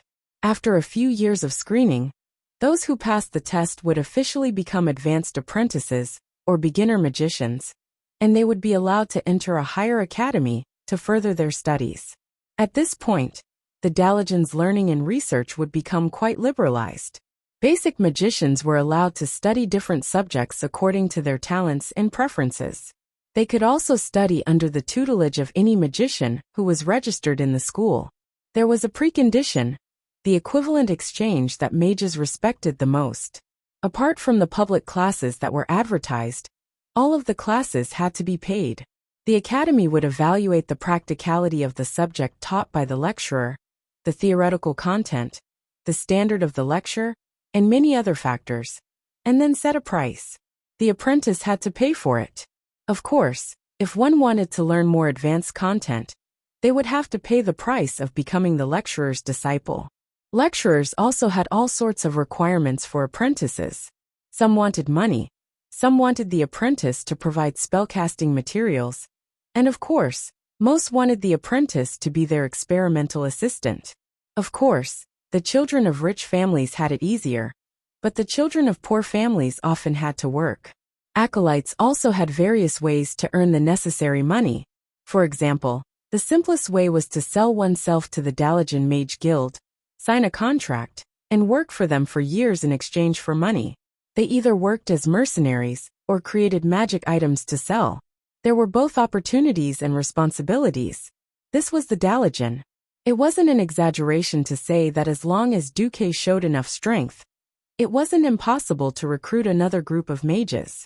After all, the Stormwind Mage Guild only existed in name.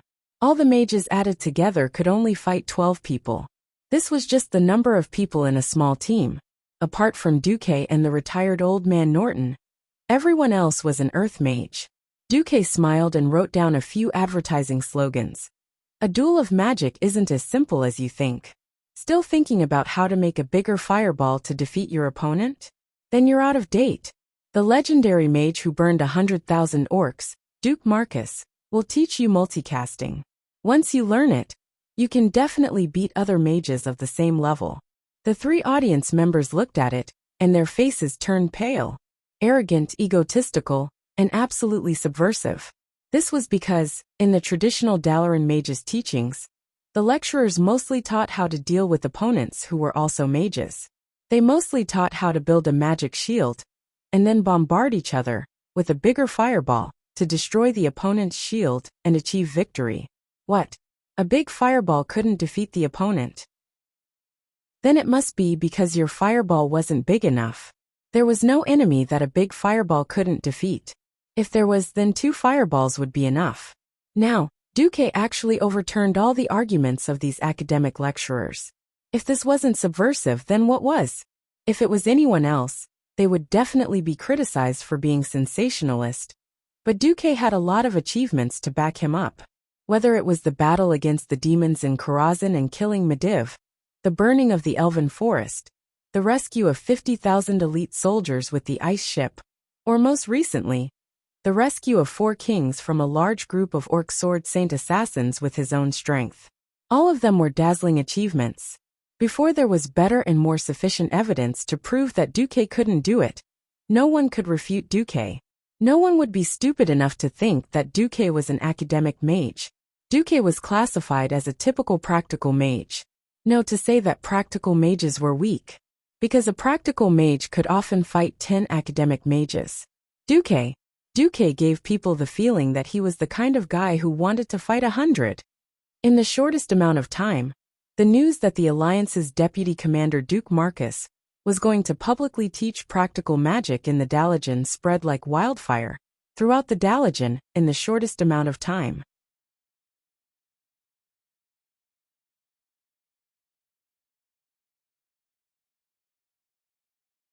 Chapter 281. Dalaran, which used to be bustling with activity, was now shrouded in an interesting and strange atmosphere. Hey, did you hear? That Duke Marcus is going to have an open class in the Dalagen. Open class? Which Duke Marcus? Idiot. He's the deputy commander of the newly established Lordaeron Alliance, Sir Marcus. Ah, he's a super wizard who fought against demons and killed a large number of elite beastmen. Is he really that powerful? It's a free open class anyway. It's a waste not to attend. Any wizard who was a sky wizard or above was qualified to attend the open class in the Dalagen's high-level magic academy. Every day, there would be announcements of all kinds of open classes on the academy's bulletin board. Because of the favoritism of a certain elf prince, and because Duque was sufficiently famous, Duque's open class was placed on the front page of the magic bulletin board all over the academy. Not only did it have a dazzling red border, but there were also many hands of magic, which symbolized Duque's signature skill, releasing fireballs to attack the image of a scarecrow. Naturally, this attracted a lot of attention. The Dalagen would decide the grade of the open class in a very simple way, and that was through student voting. Any apprentice or wizard could press their magic seal on the bulletin board to show their interest in the class.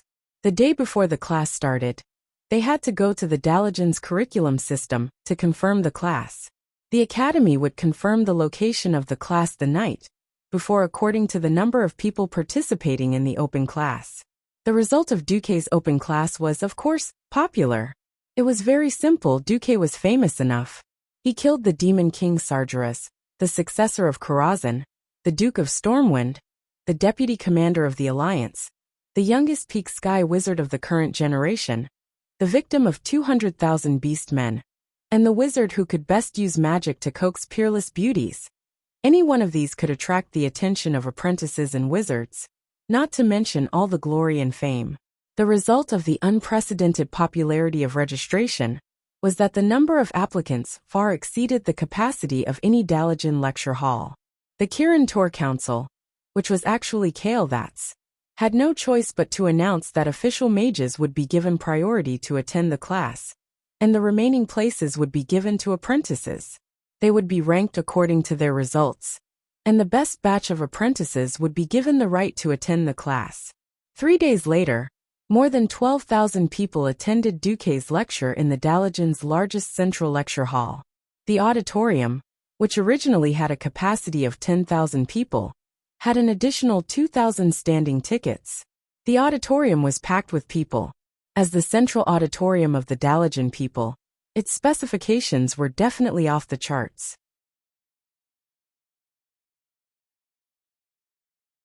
Even Duque was flabbergasted by the things that seemed scientific, but were actually unscientific. For example, a sound transmission spell that could surround the entire auditorium would allow the voice on the podium to be clearly transmitted to every corner of the auditorium. Another example would be a huge magical image.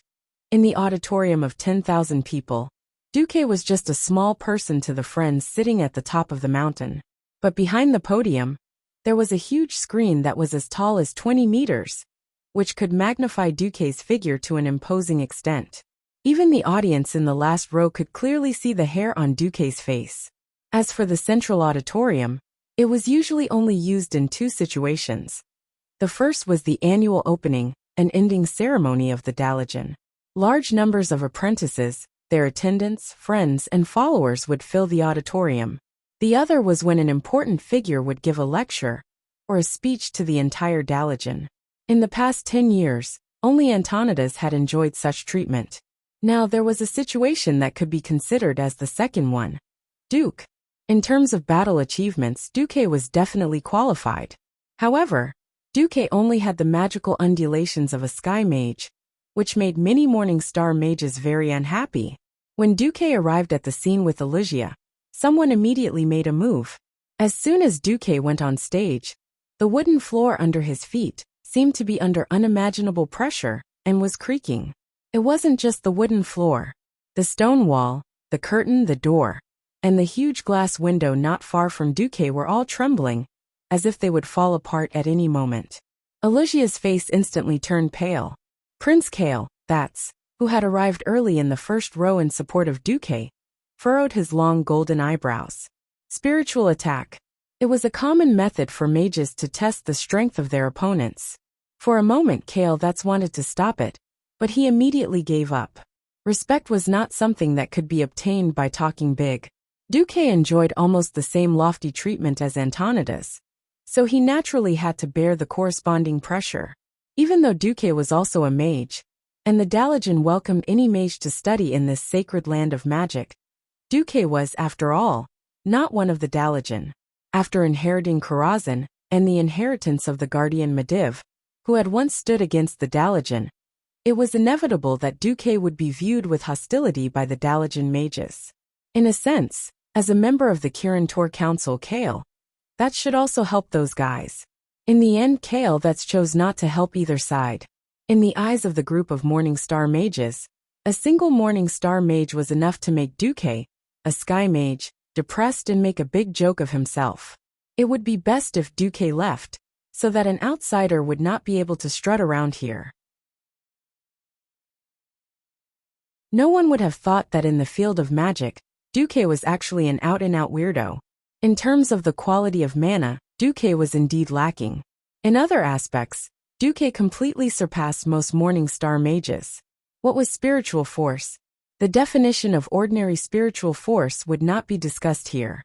In the field of mages, the strength of spiritual force reflected a mage's maximum mana recovery speed, the strength of magic, and the ability to use magic. Logically speaking, Duque should not be too strong. However, when Duque released his spiritual force, the expressions of all the mages in the first 10 rows changed. In their field of vision, there was nothing but a smiling Duque. However, in the perception of spiritual force, the hundreds of mages seemed to see a gigantic creature suddenly pouncing out from Duque's body. It was not the simple form of condensing spiritual force into an awl or a net, like most mages. The spiritual force creature formed from spiritual force had a pair of enormous wings that spanned a full 15 meters. Every time the wings flapped, the turbulence of spiritual force was like a storm, sweeping across the entire auditorium in the tens of rows above. The high temperature of the spiritual force easily caused the temperature in the air to rise. With just a flap of the wings, it dispersed the spiritual force of the Morning Star mage who had provoked it.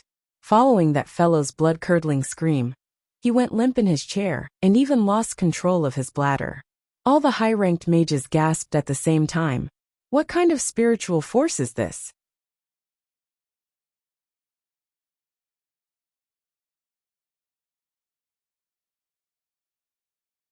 Chapter 282. In that instant, all the high-ranked wizards knew one thing. Duque was very strong. Some of them wanted to stop for a moment, but a low voice said something that seemed to have magical power, causing all the mages who wanted to retreat to straighten their backs.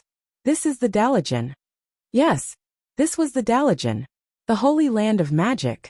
After the high elves had passed on magic to humans, almost all wizards who came here would prostrate themselves in worship. This place represented the greatest freedom in the world of magic, the most vast knowledge, and the ultimate holiness. Duque represented Karazhan. If Duque did not have a strong backing, if he did not have the title of Duke of Stormwind and the deputy commander of the Alliance, and if Karazhan had not disappeared from the Eastern Kingdom, perhaps some evil and greedy wizards would have challenged Duque for the right of ownership of Karazhan. Most importantly, Duque had made a fool of that fellow. That Morning Star wizard did not have much spiritual force, but he was wearing the violet robes of the Dalajan Higher Magic Academy. This reason was enough. Moreover, did Duque not cover the heads of the wizards with his spiritual force? This could be considered a provocation. The second challenger appeared immediately. Unlike the fellow in the third row, this time it was a Morning Star wizard in the second row. According to estimates, this was already a level 3 Morning Star wizard. Without any hesitation, this fellow condensed his spiritual force into an incomparably sharp spike, piercing towards Duque's spiritual force beast with an unknown shape and huge wings like the wind. In the world of spiritual force, just as the sharp spike was about to pierce through Duque's spiritual force beast, a claw with only 3 fingers grew out of the beast's body and closed in on it. Kacha. There was no sound in the world of spiritual force. This action itself seemed to have brought about a kacha sound. None of their eardrums received any vibrations from the sound, but everyone heard it as if they were hallucinating, as if an important part of his body had been forcibly broken. The level 3 morning star covered his head and curled up like a shrimp. Duque was still moving forward, neither too fast nor too slow. On the huge stage, under the illumination of the soft magic lamp, he walked toward the podium at a constant pace. He did not seem to notice the spiritual force attacks from the 2 morning star wizards at all, and continued walking with a faint smile and unparalleled confidence. Duque was clearly saying, "I'll leave enough time for you to attack." What an arrogant advertisement. An attitude that was 100 times more arrogant than an advertisement. They were treating the Dalajan advanced magicians like they were nothing. Not every morning star wizard was young and full of vigor. Many morning star wizards were no longer young, and they had no intention of fighting because of their age and experience. However, things were different now. The 3rd morning star made his move. This time, his spiritual force condensed into a ball and turned into a cannonball, shooting towards Duque's spiritual force beast. It was still the same claw. Like flicking a melon seed, the claw flicked lightly, and the cannonball was shot back at a speed faster than when it came. The fellow hurriedly activated his spiritual force shield, but it was useless. The speed was just too fast. Even if it was his own spiritual energy that came over, suddenly receiving a surge of chaotic spiritual energy was not something he could withstand. He clutched his chest in pain and pointed at Duque, unable to say a single word. The 4th morning star was sitting at the side of the 1st row. This morning star wizard was obviously one of the best among the morning stars. Whether he was a level 7 or 8, Duque did not know. All he knew was that this fellow's spiritual force had turned into a 3-meter-tall giant with a blurry figure. It wielded a giant axe and chopped down at Duque's beast. This fellow was too much. If the attacks from the other 3 were mainly probing attacks, this fellow was definitely going all out. Even though they did not dare to underestimate Duque, a spiritual force attack of this level could destroy the opponent's magic circuits and turn him into a cripple. Duque furrowed his brows, his expression turning cold for the first time. This time, the beast's counterattack was a long tail. A tail that was at least 10 meters long, and as thick as a bison's body swept towards them. The mages could even sense the clear scales on the tail. Crack. The handle of the giant axe, the giant's head, and even half of the giant's body, were all crushed by this incomparably heavy tail, with an even higher concentration of spiritual force. Ugh! This fellow vomited blood on the spot. Bright red blood flowed out from the gaps between the fingers of his left hand that he had covered his mouth. At the same time, the tiles under his feet and the chair he had made were all turned to dust. He fell to the ground pathetically, unable to sit up no matter what. In the 1st row, no less than 5 morning stars looked at each other and nodded in unison, almost indiscernible. It was not an excessive spiritual force attack, and the level of the attack was reduced to that of a probing attack. However, this was a probing attack that was close to going all out. Be it a sword, a spear, an arrow, a stinger, or a hammer, 5 different spiritual force weapons attacked Duque in unison, arriving in front of Duque's spiritual force beast almost at the same time. Anyone could see that Duque's spiritual force beast had been specially made into the form of a dragon. Most of the wizards snorted. It took a lot of effort to make the spiritual energy look like this. Everyone agreed that it would weaken the offensive power of the spiritual energy. Since the brain would put extra effort into forming the form, most mages would choose to use the more simple and practical form of the spiritual energy. This did not include Duque. With the help of the system elf, Duque would not only make a dragon, he could even make a Ultraman and play with the Death Ray. What Duque valued the most was the system scan, which helped him instantly identify the weak point of the opponent's spiritual force. In every wizard's spiritual force ball, the quality and quantity of spiritual force were not evenly distributed, which gave Duque a chance. Duque was not superior to his opponent in terms of quality and quantity, but Duque only needed to find the weak point of his opponent's spiritual force, or even the weak point, and that would be enough. In the vision of spiritual force, the wizards could sense that Duque's dragon had finally revealed its true form. However, when the 5 large spiritual force weapons attacked, the dragon's claws suddenly lengthened, and 2 kitchen knives appeared in its claws. At this moment Alicia, who was trembling behind Duque, heard Duque's soft voice. 56 consecutive meteor blasts slash. The spiritual force blades danced at high speed, stirring up a storm that instantly engulfed the space between Duque and the 5 Morning Star wizards. In the blink of an eye, the 5 wizards collapsed into their seats.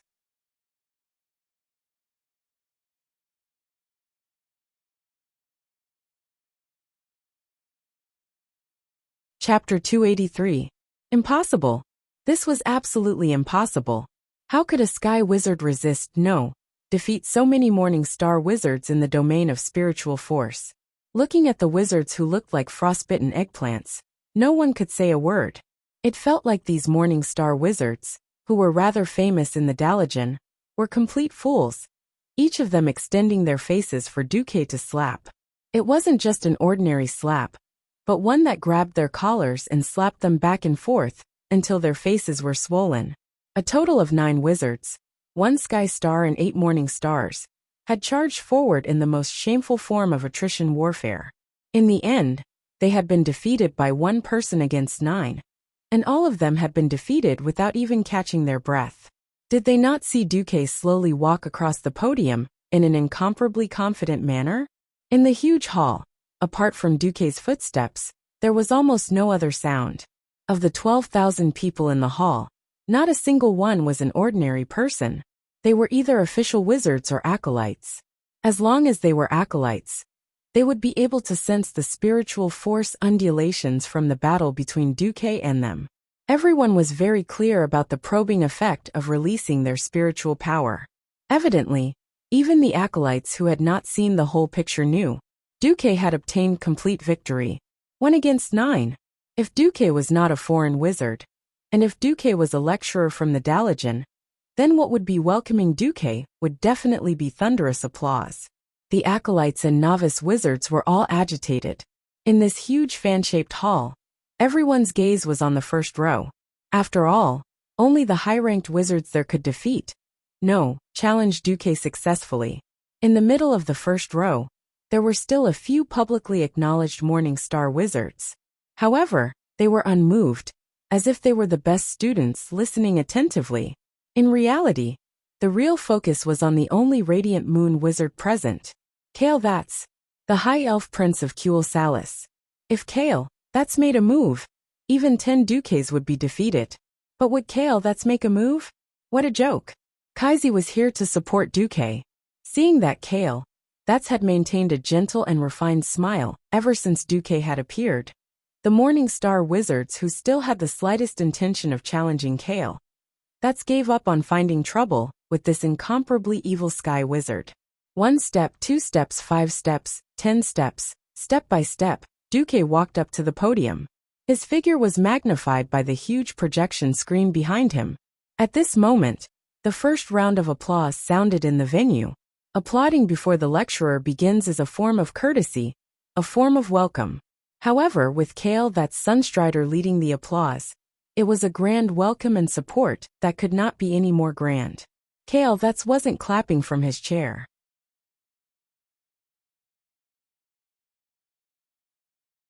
He was standing up and clapping for Duque. Immediately, the second round of applause rang out.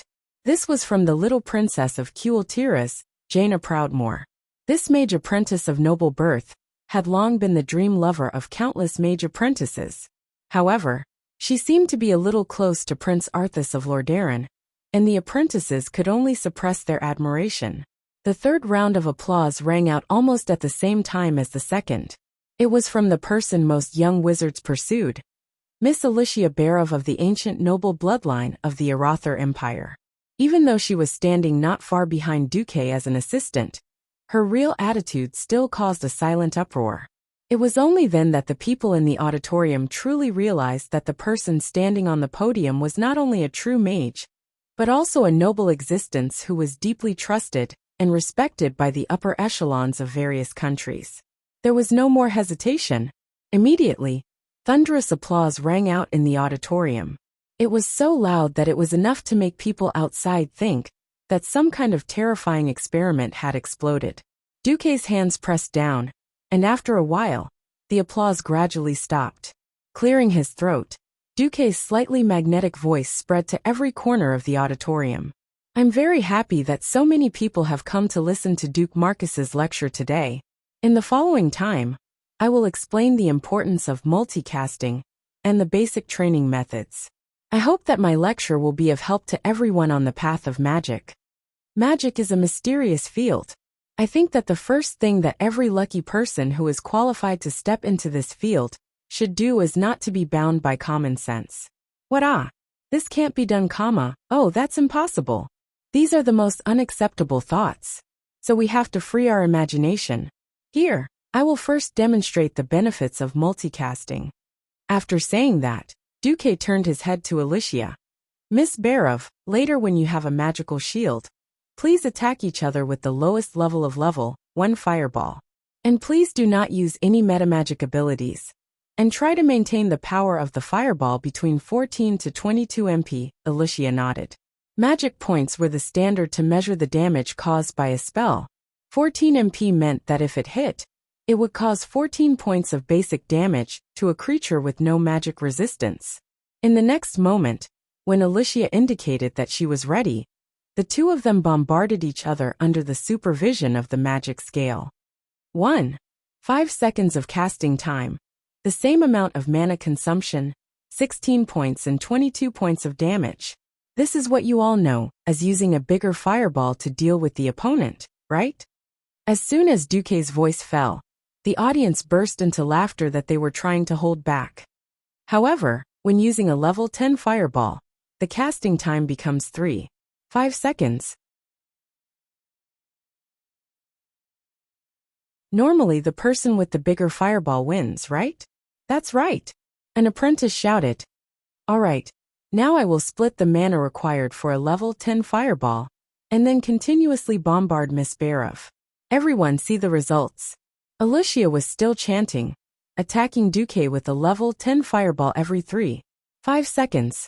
Duque, on the other hand, used 2 magician's hands, a total of 3 level 5 fireballs, with a speed of 5 seconds between each fireball, bombarding Alicia in succession. Everyone was immediately surprised to see that Alicia, whose magical shield was continuously bombarded, was quickly showing signs of defeat under the situation of the total amount of mana consumption. Although the continuous attacks were not considered powerful, it was obvious that the magic attacks impacted her shield, which affected her concentration, causing the chanting time to be extended. At the beginning, Alicia could barely maintain the completion time of 2 or 3 fireballs within 4 seconds. But towards the end, the fireball, which was as common as eating and drinking to most official mages, actually took a full 6 seconds to shoot out 1 fireball. Everyone could see that both damage and accuracy were greatly reduced.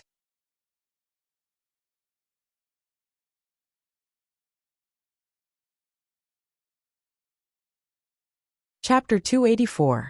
Just as Duque's 12th fireball hit Alicia's magic shield in a 3-on-1 situation, the shield, which should have lasted longer, suddenly exploded.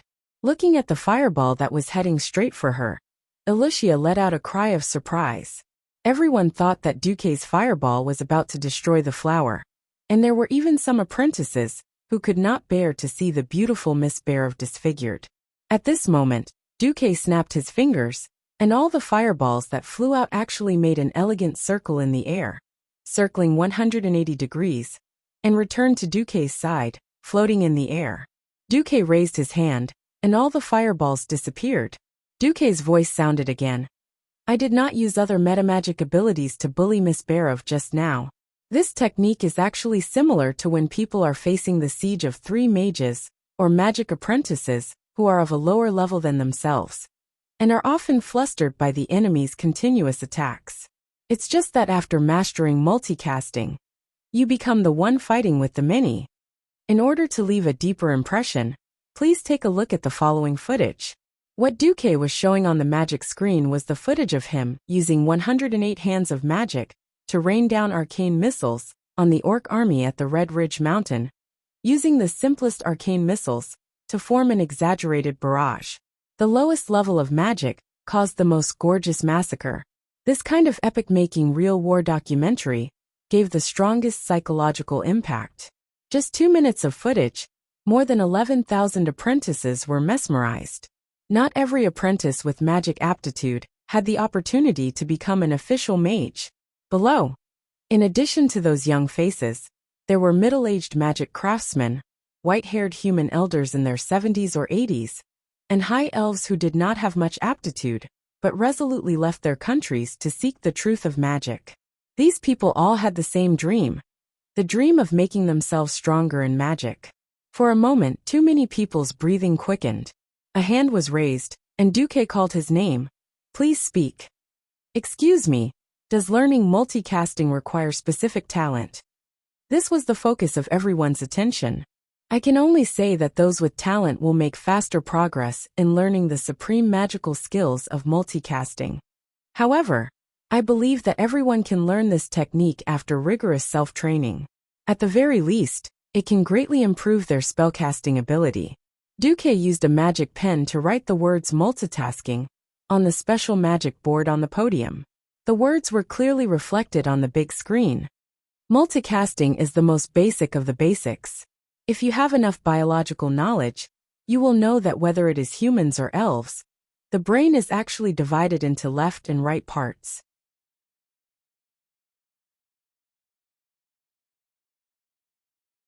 The left and right sides of the brain could actually coordinate, allowing the human body to make coordinated movements.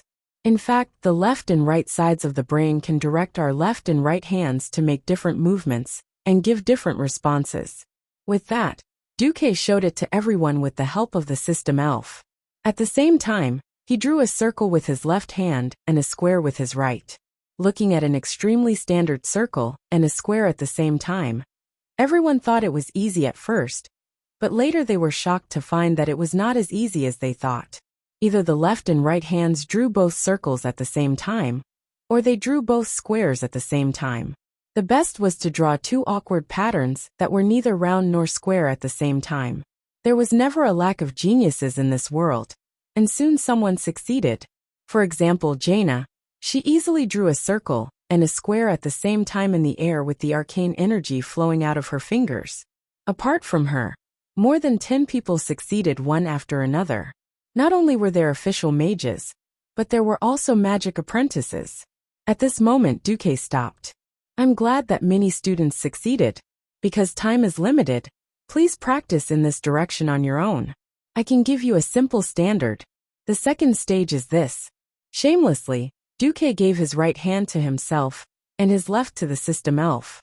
Then both hands started at the same time. The left hand drew a more complicated polygonal pattern, while the right hand drew an arc of different radius. The third stage. At this time, his left hand drew a Dalajan-style architectural pattern, while his right hand sketched directly at Elysia. Elysia's face turned red. In the end, when you can do what I did, it will be perfect.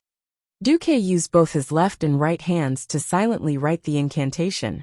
It was the incantation for the simplest, fireball, and frost arrow. These 2 completely different sentences made the audience gasp in amazement. Not only the apprentices, but even the official mages had to admire Duque's nature-defying abilities. Prince Kale, that's who also mastered multicasting, also revealed a thoughtful expression. To be honest, Kale, that could also blast out a few fire spells at the same time, but it would undoubtedly weaken the power of his magic, and it would be difficult to coordinate. Duque's training method undoubtedly gave Kale. That's a lot of inspiration. It was no exaggeration to say that that's ability to practice this was due to his talent. Now what Duque proposed was a more systematic training method with clear goals. Another apprentice raised his hand. Lecturer Marcus, may I ask how to satisfy the need to recite the incantation? I only have one voice. The more naive question was also the key to multicasting. Those arrogant big shots split into several voices in their own spiritual sea and fulfilled this request. Duque had a more convenient method. Of course, the essence of spellcasting is to use the incantation to mobilize the magic power in the body and connect it to the elemental world, or the outside world. Brilliant mages can do all this in their own spiritual world. But I have a simpler method, and that is to use echoes. Duque snapped his fingers, and several walls made of arcane energy appeared in the void beside him. Duque said something casually, and the echoes echoed throughout the venue. Echoes. He actually thought of creating echoes to complete the necessary steps of multicasting? Obviously, this was another epic-making genius idea. For a moment, the audience was in awe, and once again there was a thunderous applause. This time, the applause lasted for nearly a minute. Duque's hands pressed down, and it took a long time for the applause to gradually stop. Someone asked again, "So, how to create echoes when casting?" Duque smiled evilly. "Sorry, student, this is already a fee. I haven't thought about how to charge you, but it will be announced in 2 or 3 days." Suddenly, there was another burst of laughter. Next, Duque said a lot more. For example, he used the theory of thermodynamics to explain the flow of fire elements. Unknowingly, 2 hours passed.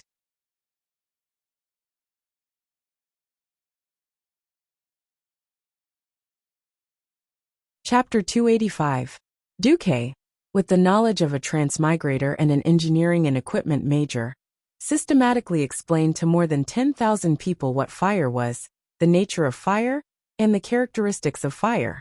For the magic apprentices in the world of Azeroth, this was an almost new theoretical system, but it did not conflict with the magic knowledge they had learned before. They were simply fascinated by it. Some official mages wanted to find Duque's faults and refute Duque, but they could not find a single flaw in his words. For example, heat will only flow from a high temperature to a low temperature. For example, if the temperature of a fire is high, it can heat up cold water. These seemingly easy to understand things, after being systematically explained by professional thermodynamics theory, almost all magic apprentices realized that their fireball would definitely improve. Fireball was not to be underestimated. As the first damaging spell that most magic apprentices learned, the popularity of Fireball could be said to be 100%. It was no exaggeration to say that the thermodynamics theory that Duque had brought over had an obvious effect on the improvement of the magic level of the entire Dalagen. When the last grain of sand in the magic hourglass that was specially used to measure time fell, and a pleasant hum sounded on the podium, Duque just happened to say, "Today's class ends here. My lecture is over." His timing was so precise that he did not seem like a young man at all, but the most experienced teacher. For a moment, the audience was in an uproar. "Lecturer Marcus, don't stop so quickly. Speak more. Speak more. We still want to listen." "Lecturer, that's great." After a brief uproar, everyone seemed to realize that Duque would definitely not delay the class. Immediately, there was an earth-shattering applause in the huge auditorium. Clap, clap, clap, clap. The applause was like an endless tsunami, lasting for a long time. Apart from the unlucky few who left early in the morning due to injuries, every magic apprentice, every official mage who came to listen to the lecture, and of course Kale, all stood up and gave Duque the most sincere applause. After the applause stopped, Kale, had already come to the podium with a bright smile on his face. "Wonderful, Duque. Your lecture has completely exceeded the limits of my imagination. I thought you were best at actual combat, but I didn't expect your theoretical knowledge to be just as rich. I can't even tell if you're a practical or an academic." Although Kale, really wanted to ask if these theories came from Mediva's Karazhan library, asking now would undoubtedly help Duque start a fight. Kale, was simply happy for Duque. On the other side, Jaina had already become a fan. She chased after Duque and asked him all sorts of questions in admiration. "Brother Marcus, do you accept disciples? Why don't I become your disciple?" Right now, Jaina was still a rather innocent girl. Her watery blue eyes made it easy for people to feel sorry for her, so she agreed immediately. "Don't you worship Antonidas?" Duque blurted out. "Hey, how did you know?" Only then did Duque realize that he had spilled the beans, but it was easy to make up for it. "Who in the Dalajan doesn't worship Master Antonidas?" That's true. But Master is very busy. Recently he said he was injured, but everyone knows that he's actually in the laboratory every day." A flock of non-existent crows flew over Duque's head. "Antonidas, can you be more professional at pretending to be sick? Even a 12-year-old girl knows that you're pretending." Of course, Duque had no interest in provoking Jaina. Leaving aside her vacillating personality between war and peace, Duque had no confidence in teaching Jaina. He knew his own business. Duque was not a pure academic. Duque himself was half-baked in the real magic theories of this world.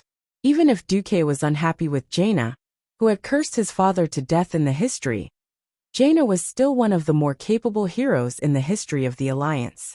She would be a core existence in too many major events in the future. Messing with Jaina's growth would make the future even more uncontrollable. Duque grandly refused. "My apologies, Princess Proudmoore. I'm actually very busy. This time, I'm here mainly to visit Master Antonidas and help Stormwind recruit some mages to rebuild the Stormwind Royal Mages." At this time, there were many people in front of the stage. When everyone heard this, they immediately understood. Duque did not hide his purpose. The world of mages was about equivalent exchange. Cheating was a bad idea. Duque smiled and turned to Alicia. "My assistant. I'll leave the answer to my questions about accepting disciples to you. Become my disciple or assistant, and you will receive my guidance and the right to read the bottom 3 levels of the Karazhan Grand Library for free. The price is to join the Stormwind Royal Mages as my disciple and fight for the Alliance and Stormwind for 3 years. Just like joining the Dalajan Mages could get all kinds of benefits, Duque's recruitment was also very open. It was both a risk and an opportunity. When she heard that she had the obligation to fight, Jaina knew that she had no chance. Her father would not allow the underage Jaina to get involved in the war. In fact, Dylan had already informed her that if the Dalajan was in danger, there would be a specialized group of mages that would teleport her back to Kul Tiras in the shortest time possible. Sigh. Jaina sighed. "Looks like I can only wait until this war is over before I have the chance to visit Marcus." Duque smiled and did not say anything. After the lecture, Duque was immediately captured by Antonidas. When he came to Antonidas' laboratory again, the white-haired old man did not treat Duque so well. "Oh Duque, this is not very kind of you. You will weaken the Dalajan's war potential." Duque shrugged his shoulders. Of course, he knew that even though the Dalajan had always pursued a liberal policy, where the nobles of other countries could hire any apprentice or official mages who had not signed a slave contract, that was during times of peace. Now was the time between the war between the Alliance and the Horde. Of course, the Dalajan had its own considerations. Duque's blatant recruitment would not cause any problems on the surface, but he was afraid that the Kirin Tor Parliament would make things difficult for the Alliance. Duque bowed deeply. "For the future and war potential of the Dalajan, I am willing to make 1,000 copies of Karazhan's magic books and give them to the Great Dalajan Library." Antonida's long white eyebrows twitched. 5,000 copies, 100 mages, 300 apprentices. 2,000 copies, 500 mages, 1,000 apprentices. Why don't you just rob them? The Kirin Tor Parliament's president was furious. Wrong, it's easy to rob them. Duque obviously knew the importance of those magic books. He was not worried that Antonidas would not take the bait. Knowledge was power. No, that's too many. At most 200 mages and 500 apprentices.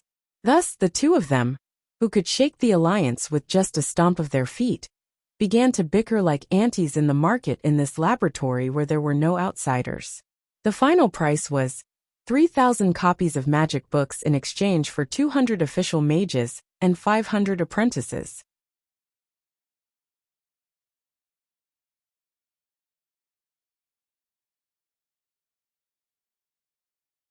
Chapter 286. In the Hillsbrad Hills, there was a stone castle standing on a hill. This was the temporary palace of the Stormwind royal family.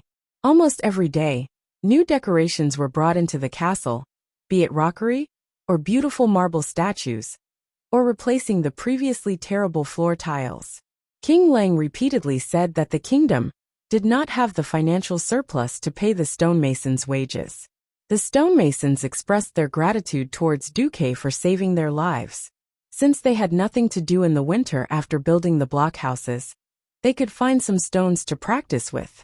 However, the stonemasons also expressed that when rebuilding Stormwind City in the future, they still needed to pay the required wages, but only at the cost price. Lang expressed his agreement. Looking at the so-called refugee camp that was becoming more and more prosperous, Lang was quite speechless. It was already quite inappropriate to call this a refugee camp. It was completely the prototype of a new city. The 3-meter-high stone wall could accommodate 3 people walking side by side, protecting nearly 500,000 residents. The newly cultivated fields in the distance were all protected by huge wooden fences. Every 300 meters or so, there was a wooden 10-meter-high arrow tower that could monitor all directions of the fields without any blind spots. There was nothing lacking in the city. The market, medical, sanitation, fire protection, water supply, city guards, and all the other buildings were arranged in an orderly manner. In a city that lacked money, there was no such thing as the state taking care of everything. All food and daily necessities had to be exchanged through labor.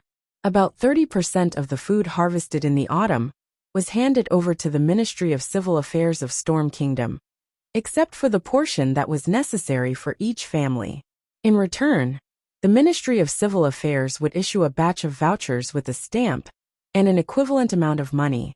These vouchers could be used to exchange for cloth and other daily necessities at the market. The rest of the work was similar. Whether it was logging or mining, all supplies were collected in proportion, and the workers received vouchers as wages for the rest. Despite the obvious lack of money, the entire refugee camp was like a self-sufficient independent kingdom, operating extremely well. It was completely unimaginable that half a year ago, this was a group of refugees who had almost given up on life and the future. One day in December, looking at the black smoke rising from the chimneys in the city, Lang felt an inexplicable warmth in his heart. On this day, Anduin and Lothar returned. Lang and Anduin gave each other a warm hug. Anduin, what's the situation? Sigh, in winter, I, the commander of the Alliance, am a beggar, holding a broken jar and going around begging. I only got a bunch of promises that I don't know if they'll be fulfilled. There's nothing substantial at all. It was precisely because there was no one else that Anduin could complain so presumptuously. A promise is better than no promise at all. Lang asked a servant to bring him a cup of hot wine. When Anduin first came in, he did not see it clearly. Seeing that the room was already very presentable, Anduin clenched his fists. Damn it, am I seeing things? Why do I feel like I've returned to Storm Fortress? It does look like it, doesn't it? Lang shrugged. I didn't force the stonemasons to make these things. Anyway, it's Duque's favor. Anduin combed his hair with his fingers. Sigh, compared to him, I feel that my diplomatic skills are terrible. Yes, what good news does that kid have? Is a new team of mages from the Storm King family considered good news? 200 official mages, and 500 mage apprentices, although they've only signed a 3-year contract. Lothar's eyeballs were about to pop out of their sockets. Is old man Antonidas willing to let them go? Duque said that he used a copy of Karazhan's magic book to exchange for them. I don't know anything about magic. Anyway, what he said was true. Since Stormwind had put in so much effort to help collect it, it's definitely worth it to exchange a dungeon for these people. Of course I agree. Agree. Oh my god, that kid is too impressive. Lothar patted Lang's shoulder hard. Ryan had a faint bitter smile on his face. Why? You're still not happy? If this goes on, There's hope for us to recover Stormwind, Lothar said as he gulped down a few mouthfuls of wine. Anduin, actually I've been thinking, if we can recover Stormwind, why don't we give Duque the title of king? This topic was a little too heavy, and Lothar could not react for a while. Think about it. We all know that Duque is actually not from Stormwind, but how much has he done for us? Without him, perhaps there would only be 10,000 to 20,000 refugees left in Stormwind. I would have died in Stormwind City long ago, either at the hands of Garona or with Stormwind City. I know that you'll take good care of William for me. Maybe you'll also become the commander of the Alliance. But how much authority do you have? You don't even have an army under your direct command. Even if you lead the Alliance to defeat the Horde in the future, how many people will help you and William restore the country? But, look outside, Anduin.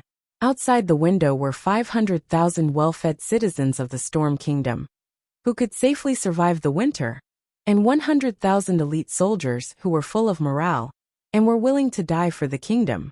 Before the arrival of winter, perhaps more citizens who had gone to other countries will rush back. This is all possible with Duque's help. Duque's ability is not inferior to any founding ruler in human history. At this point, Lang fell silent. That was the truth.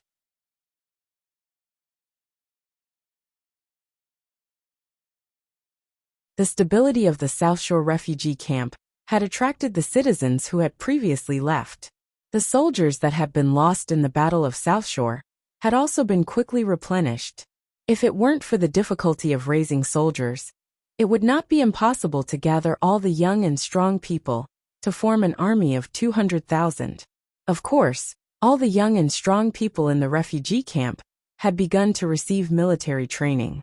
There were still plenty of reserve soldiers.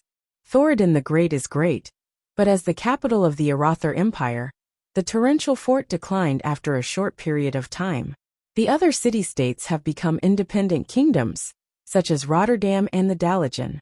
There are still many enemies for humans. If this is an unstoppable trend, why not just let them go? Have you asked Duque? Anduin suddenly asked. No, but you can imagine that Duque also has subordinates.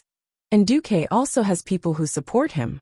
When that time comes, it won't be a matter of whether Duque wants to or not. Lang sighed again. I, who once destroyed a country, have thought through everything now. Anyway, I will go with the flow. After the restoration of the country, Duque can be conferred the title of king if he wants. If he doesn't want to be conferred the title of king, I will give him the treatment of a prince, and I will set up a national policy that will be passed on to William and his future descendants. It will be enough if Stormwind can preserve most of the elven forest. All right, I also agree to it. It depends. Lothar finally nodded.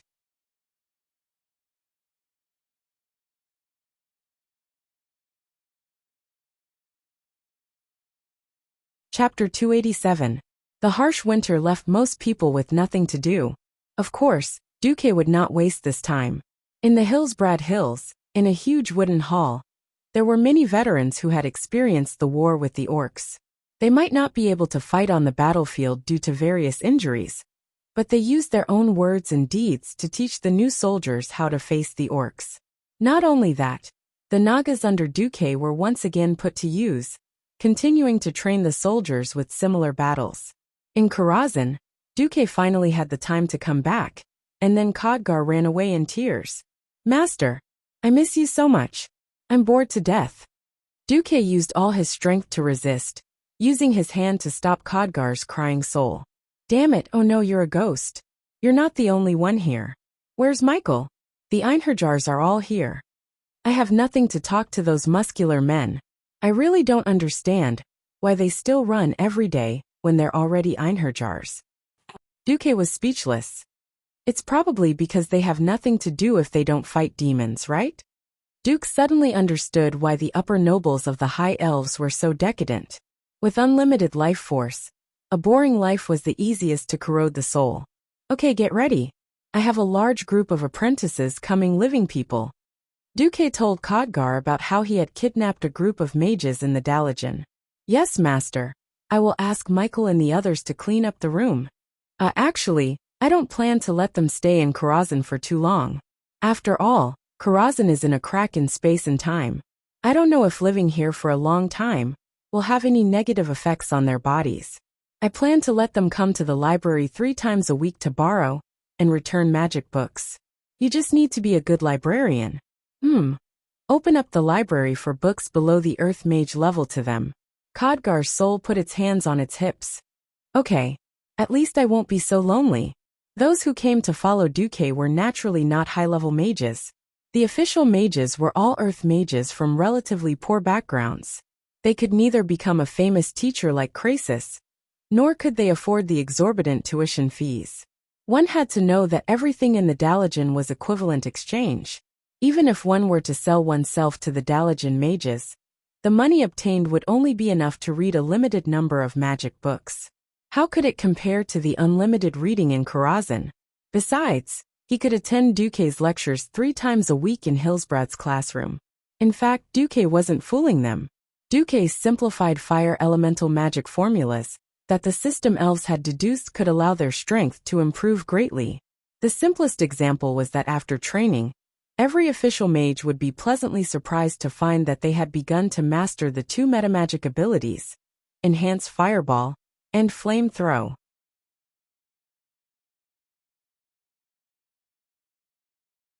The former could shorten the chanting time of their fireball spell, while the latter could increase the range of their fireball spell. For ordinary mages with mediocre aptitudes, this alone was enough for them to work for 3 years. After the hearts of the mages were settled, Duque finally began to build his ice circuit. Crown of Ice, the core magic circuit of Archmage Antonidas. In this era, apart from Mediv, who had just died, who was a true demigod mage who specialized in all 3 elements, the other 2 mages had typical preferences. The Sun King, a Nastrian Sunstrider, was fire. Antonidas was ice. However, whether or not the magic circuits of these 2 supreme magicians could be fused was a very serious problem, because the circuits of both were quite domineering. The arcane fire circuit was not an ordinary circuit. In fact, after using it for a long time, Duque suddenly realized that the arcane fire circuit should be called the arcane flame circuit. What was arcane? Arcane was the phoenix that had been hidden by Kale. That's the real name of the arcane fire circuit passed down in the Sunstrider family should be Phoenix Flames.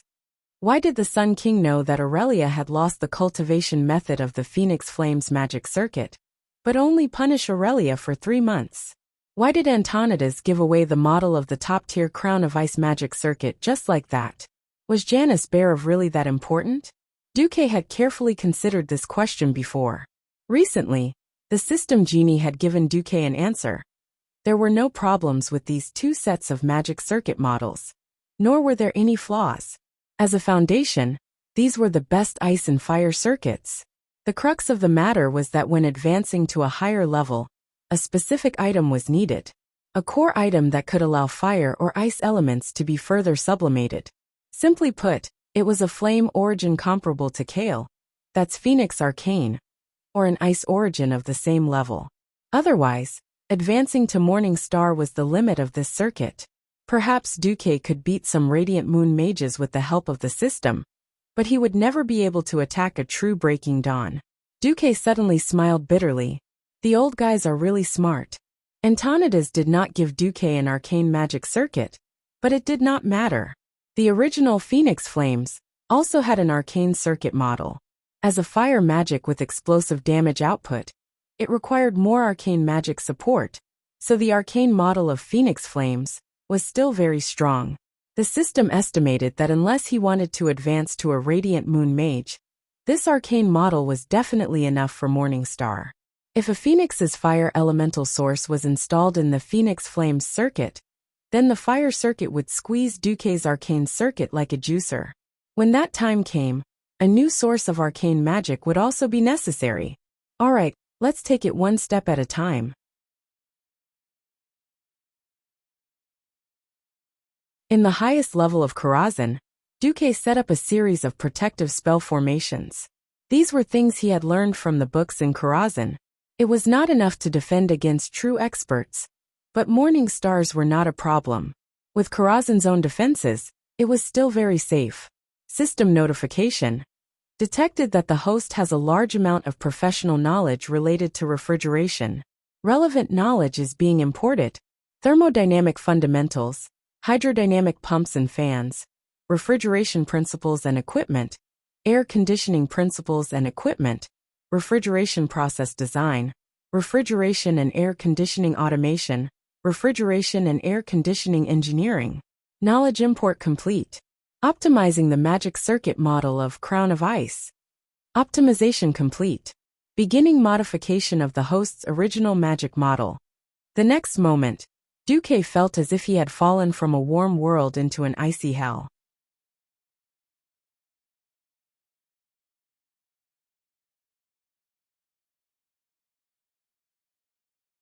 Chapter 288. The three-element pharaoh was a freak. However, in Duque's memories, only Medivh and Khadgar were three-element pharaoh. The rest were mostly fire or ice. Even though the system elf had fully calculated the possible consequences of practicing the Crown of Ice, and considered the possibility of fire and water being incompatible, Duque had still severely underestimated this. Logically speaking, the Phoenix Flames, which had the home advantage, should have the absolute upper hand. Thus, before reorganizing his arcane spell circuit and adding the Crown of Frost, Duque deliberately weakened the arcane spell circuit's supply of arcane energy to the flame spell circuit. What Duque did not expect was that the optimized Crown of Ice would actually turn the tables on him and take the initiative to snatch all the energy ports of the arcane circuit. What the F***ck? Duque cursed, a system elf? Why is the Crown of Ice suppressing the Phoenix Flames? Aren't the two circuit models of the same level? Oh dear host, let me calculate for a moment. Beep, calculation completed. It seems to be because the Phoenix Flames is the basic version for beginners, while the Crown of Ice is the advanced version for advancing wizards. The latter is more complete. In order for the host to advance to a Morning Star wizard, the Crown of Ice has begun to absorb all the energy in the surroundings for advancement. Duque suddenly realized that not only had the icy circuit cut off the energy source of the Phoenix Flames, this overbearing magic model had actually begun to erode the fire circuit, attempting to transform it into ice. Wait, if this goes on, what will happen to my magic circuit? Beep, the latest deduction. If the host is unable to control the spread of the icy circuit, after advancing to the Morning Star realm, the icy circuit will dominate all circuits except the most basic arcane circuit, and will prevent other types of circuits from being produced in the host's body. At this moment, Duque's heart skipped a beat, as if it had been petrified by magic. Then a gust of wind blew, turned to ash. Damn it! Without another word, Duque flipped the table in his mind. What happened to the three-element pharaoh? How could ice magic alone be enough?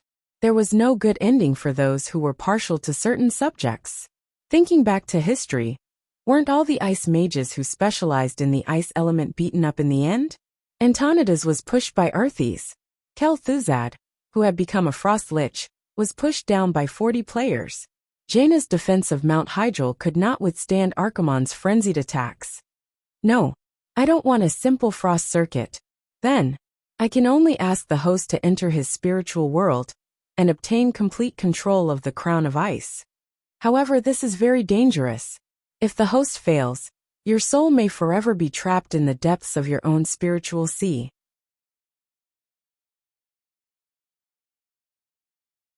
You will become an existence equivalent to a vegetable.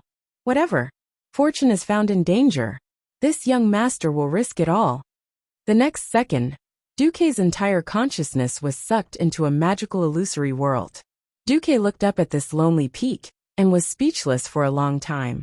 He thought that Mount Hyjal in the world of Azeroth was majestic, and Mount Everest, where people fell to their deaths every year before he transmigrated, was steep. However, in front of this lonely peak that stood tall in Duque's spiritual world, they all had to prostrate themselves. Duque did not know if he should call this lonely peak a mountain, because this was completely beyond the scope of natural scenery. This snow-white lonely peak in his spiritual world was completely the pillar of the world, supporting the entire world. Duque was on a platform at the foot of the mountain. Behind him was a bottomless abyss with rolling clouds and mist. In front of him was this peerless peak that struck one's heart and shocked Duque. The only thing that allowed Duque to see his target was the cold white light that kept flashing above the clouds. An inexplicable voice was attracting Duque, telling Duque that it was the most precious pearl on the crown of ice. He had lost contact with the system elf. Obviously, the strongest king system could do nothing about this internal magic world that went deep into the depths of Duque's spiritual world. Duque took a deep breath, and all that seeped into his lungs was cold water vapor.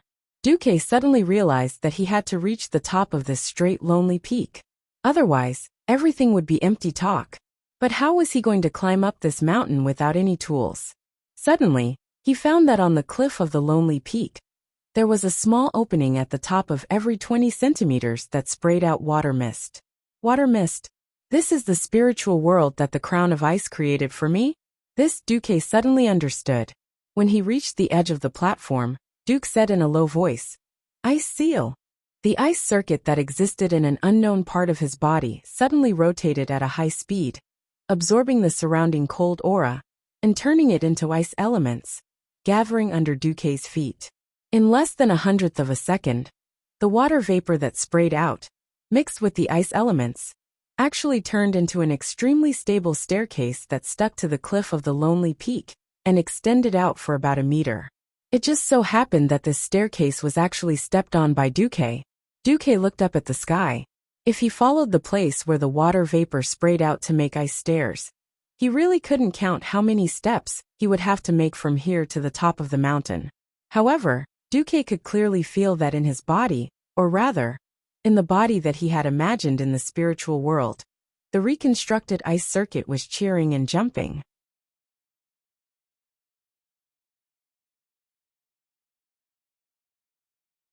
It was constantly encouraging Duque to use it to make more stairs, or to use it anywhere that the ice circuit could be used. How long had passed? He didn't know. Duque's consciousness was numb and blurry. There was no hunger in his stomach. Instead, in the process of continuously using the ice circuit, Duque only felt that the aura of ice had penetrated his limbs and bones, becoming his body and his life. He lowered his head and looked down. As Duque continued to build and climb the mountain, he had already made an extremely long spiral staircase. Every step was crystal clear, as if it was carved from the purest white marble. On both sides of the long staircase, there were 2 exquisite ice handrails. Between each long staircase, there was an icicle that was as thick as a thigh connecting the north, south, east, and west directions. It seemed to be a support, but it also seemed to be a marker for Duque to calculate the number of laps for himself. In Duque's field of vision, the lonely peak became thinner and thinner as it went down. Finally, it turned into a straight black line that pierced deep into this world filled with water vapor. What was the end of this place? Duque suddenly realized that if this continued, he would be completely lost in this world. His consciousness, which had become muddled because of the ice, suddenly began to operate again. No, I'm here to conquer the crown of ice. No matter how beautiful the crown is, it's just a decoration on my head. The crown is only noble because of the identity of the king. It's not that I have to beg for the recognition of the crown. I, Duque, am you, the master of the crown of ice. I order you to either destroy me, or come out and fight me.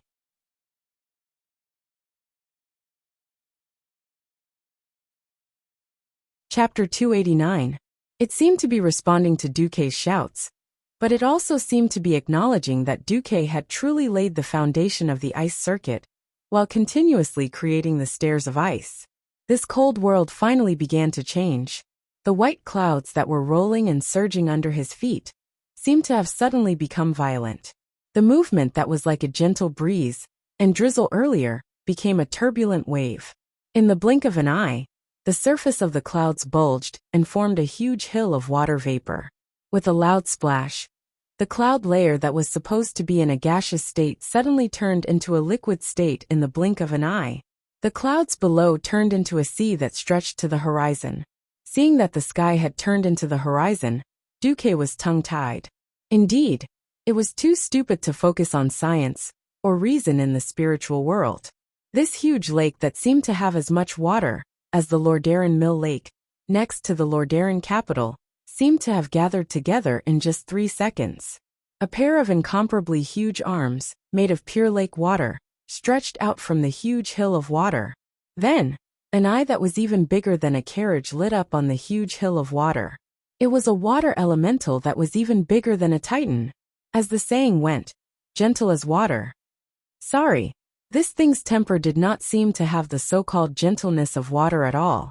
Instead, it was even more irritable than the fire dragon. It did not even shout "Go to hell." With a wave of its arm, it smashed its arm toward Duque like a flying axe. Due to the problem of vision, as long as the distance was far enough, even the largest thing would still be small. Visually, the water elemental giant was only the size of a palm. However, when the water arm that was bent at a right angle approached, Duque could clearly estimate the size of the water ball in a real sense.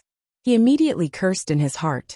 This was a huge water weapon that was more than 50 meters long on one side and shaped like a boomerang.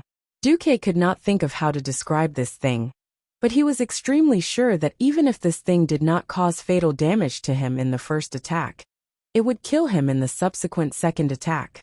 That's right.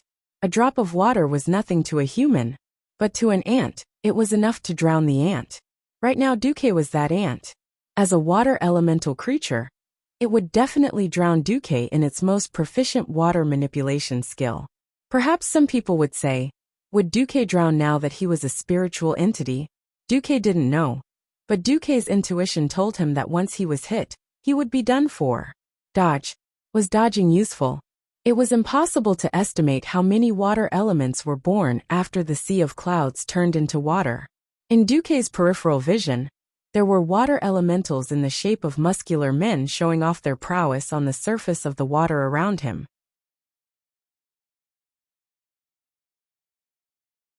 It was as if God had filled the entire reservoir with water and poured it down on Duque's head.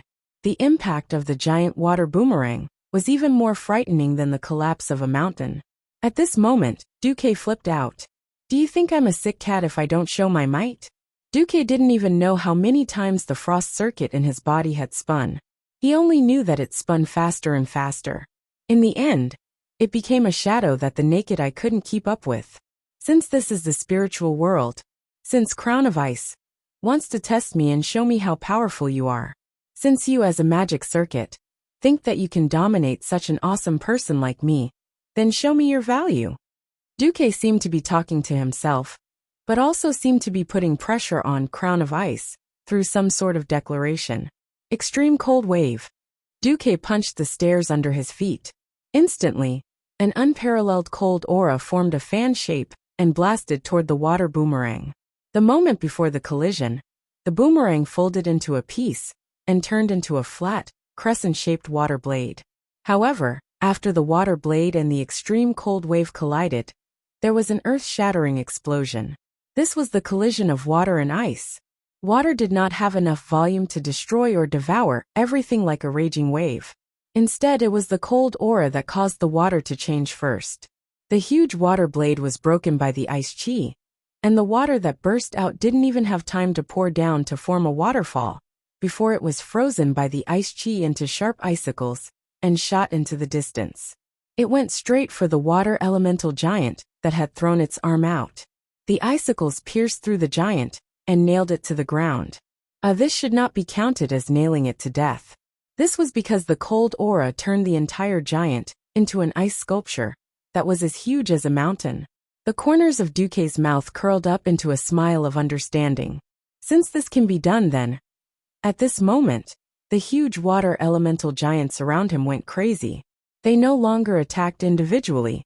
Instead, they dipped their arms into the lake together. In just a few breaths' time, Duque suddenly realized that the water giants had joined forces to set off an apocalyptic tsunami that engulfed the entire world. This was an apocalyptic tsunami in the truest sense.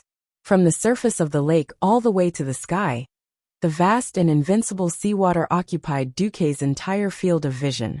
If he was an ordinary mortal, he would not even be able to imagine how he would break through it. Perhaps the only outcome would be to wait for death. Let this tsunami of despair destroy Duque's spirit. But who was Duque?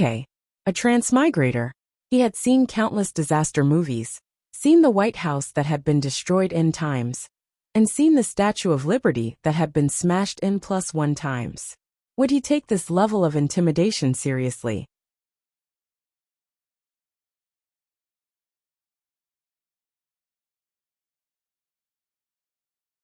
Tilting his head slightly, Duque spat out the words with a smirk.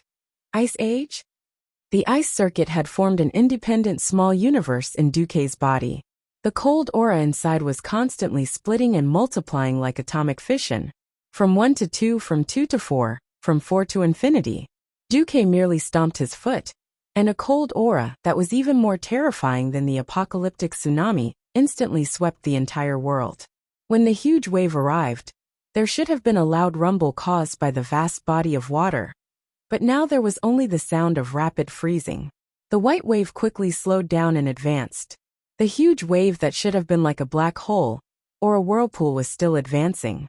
However, at the top of the wave, there were even more huge ice blocks that were as large as mountains. The ice blocks were churning, but when the ice blocks collided with each other, only ice crystals were scattered. The flowing water body became less and less. Finally, after 20 seconds, the roar of heaven and earth gradually subsided. What appeared in front of Duque was a frozen and dead world. At this moment, everything suddenly disappeared. The surroundings turned into a pitch-black void, and a pure white and gorgeous crown appeared in front of Duque. A magnetic neutral voice said, "Wear me, and I will grant you the supreme power of ice."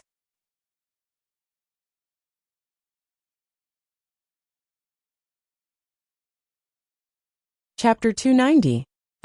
After going through so many hardships, traversing almost endless stairs, overturning a huge amount of water elements, he finally arrived in front of the crown of ice, and was bestowed with the power of ice.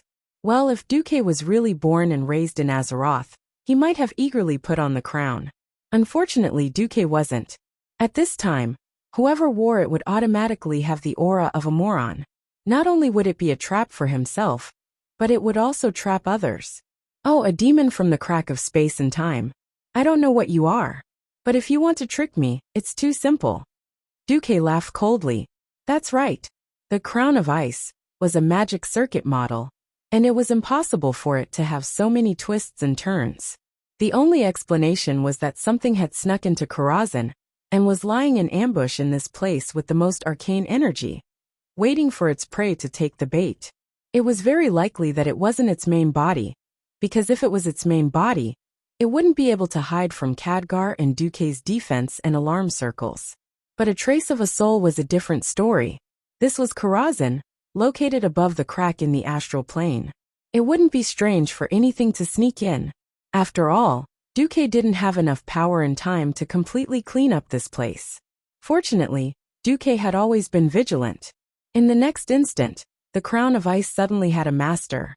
A lich whose lower body was floating in the air like a few flower petals, and her upper body was covered in chains that kept spinning back and forth.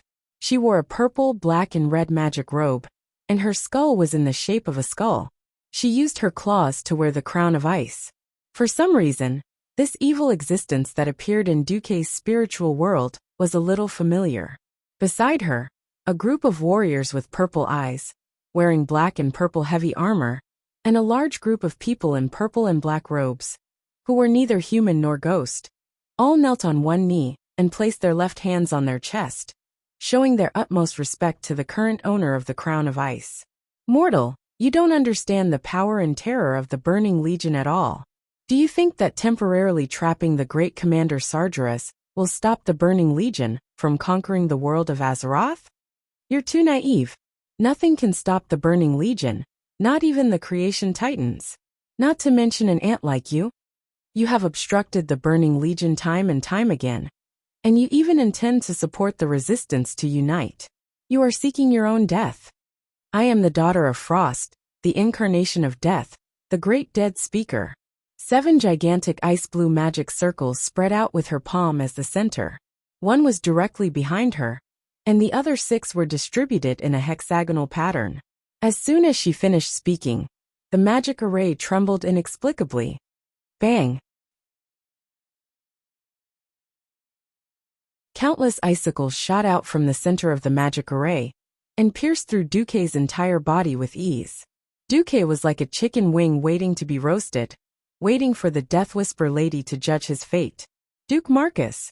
Lady Death Whisperer's voice stopped for a moment. How heavy is the sin of stopping the burning legion? You should have been roasted by the flames of hell for 10,000 years.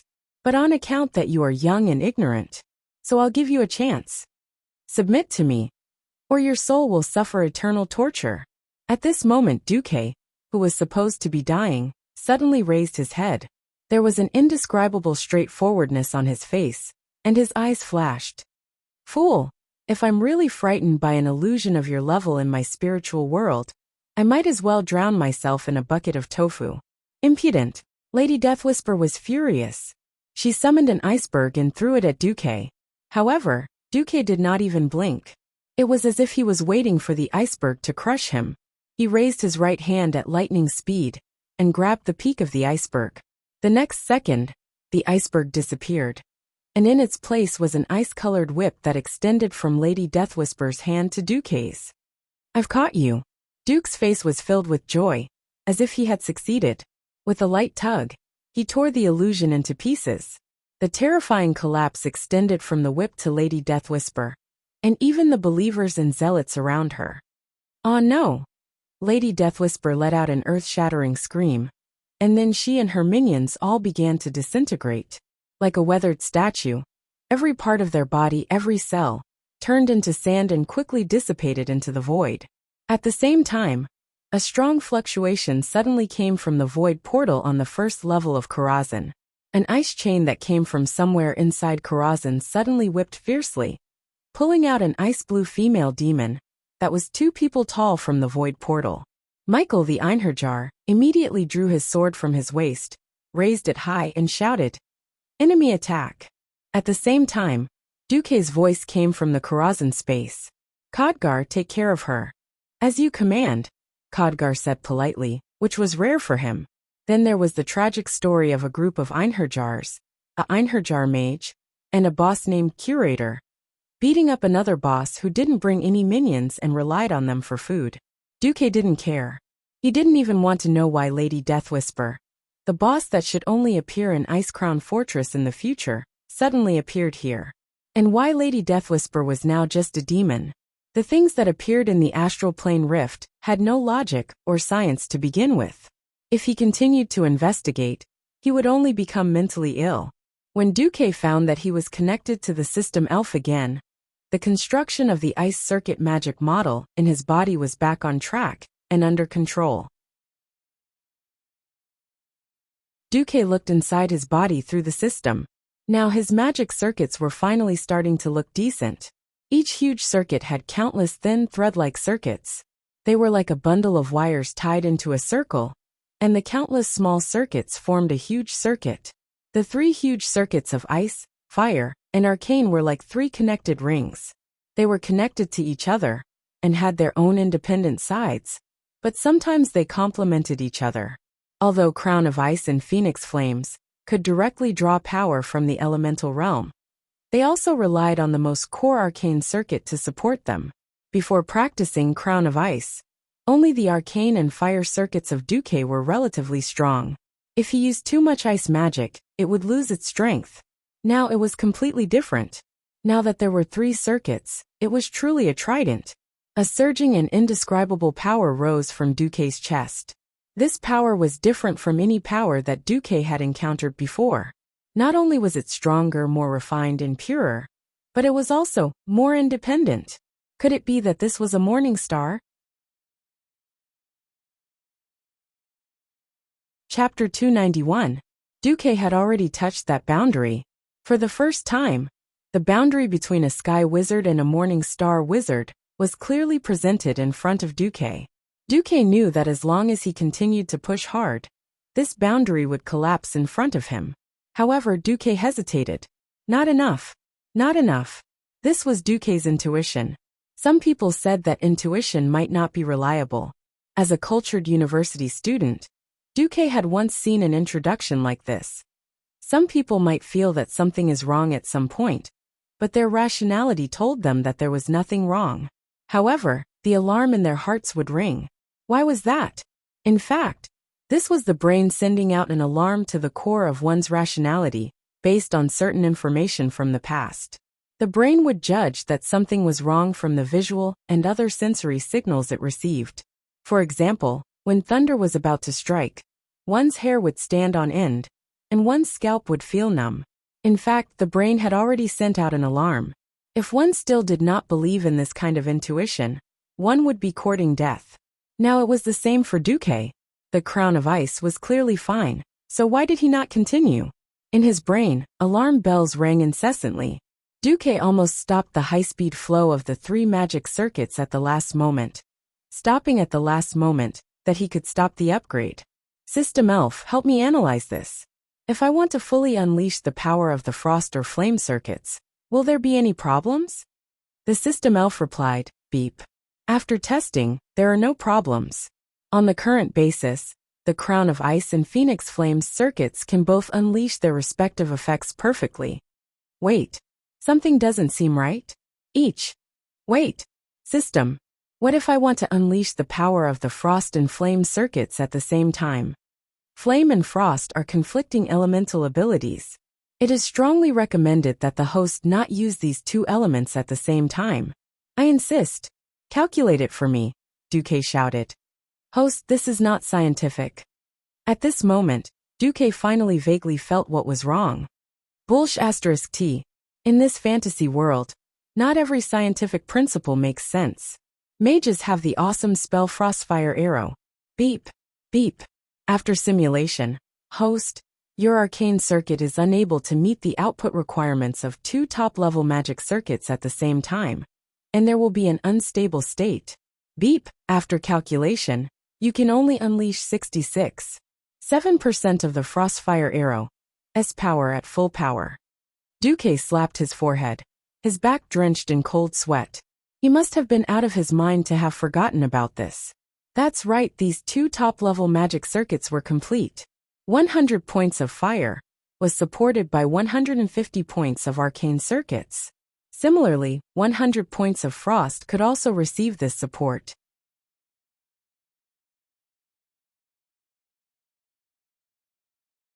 Perhaps the arcane circuit that matched Phoenix Flames wasn't perfect, but it could still hold on. The crux of the matter was that it was impossible for an arcana circuit of 150 points to sustain 100 points of fire and 100 points of frost at the same time. Considering the surplus, it was necessary to have at least 250 points of arcana circuit. If he really wanted to become the magic god of 3 practitioners of magic that he dreamed of, he had to further optimize and upgrade the arcane circuits that were the basic suppliers. This wasn't going to be easy. Duque didn't know if Medivh had recorded a magic model of this level. He probably had, but where was it? Was it recorded in the legendary artifact Book of Medivh? F***ck. Medivh didn't mention it when he died. Duque's face turned green on the spot. Did this thing not exist in this world? Or did Medivh deliberately leave behind a thought or a backup plan? Or did he leave it in the library? Hell, the Karazhan library contained 1.28 million magic books. If he could let the system elf scan it, it wouldn't be a problem to find it after reading it. But these were all magic books. The weaker ones could be scanned directly. The stronger magic books all came with their own magic restrictions. Duque did have the authority to open them, but he could only open them one by one. Otherwise, the magic books would trigger the restrictions and self-destruct. At this time Khadgar returned. In his hand was a blue ball of light. Inside it was a struggling and howling soul. Oh, my master! I haven't seen you for 2 months. Why did you provoke this thing the moment you woke up? Although she's only 1/3 of a demon's soul, she's not easy to deal with. My brothers are all slightly injured. Wait, you said 2 months? What time is it now? Didn't you say that the Alliance changed the year of the Beastmen invasion to the first year of the Dark Portal? Then it's the second year of the Dark Portal, February 10th. Oh, I saw that you were immersed in your own spiritual world, seeking a breakthrough, so I didn't dare to disturb you, although your disciples have been looking for you many times. Duque's face turned green. He didn't think that he would stay in the spiritual world for more than 2 months. In March, spring would bloom. At that time, he would have to devote himself to the war with the beast men again. He wouldn't have time to cultivate at all. Was he going to be stuck as a sky mage for another year? A low level of strength meant a greater risk. Duque gritted his teeth, his lips almost bleeding. Seeing Duque's ashen face, Khadgar cowered. He immediately discovered that Duque's aura was still at the sky mage rank. Although he was very close to the Morning Star realm, he hadn't crossed that line. Could it be that Duque had failed to break through to the Morning Star realm? This time, it was Khadgar's turn to be unable to remain calm. Ugh, venting his anger was the most terrifying.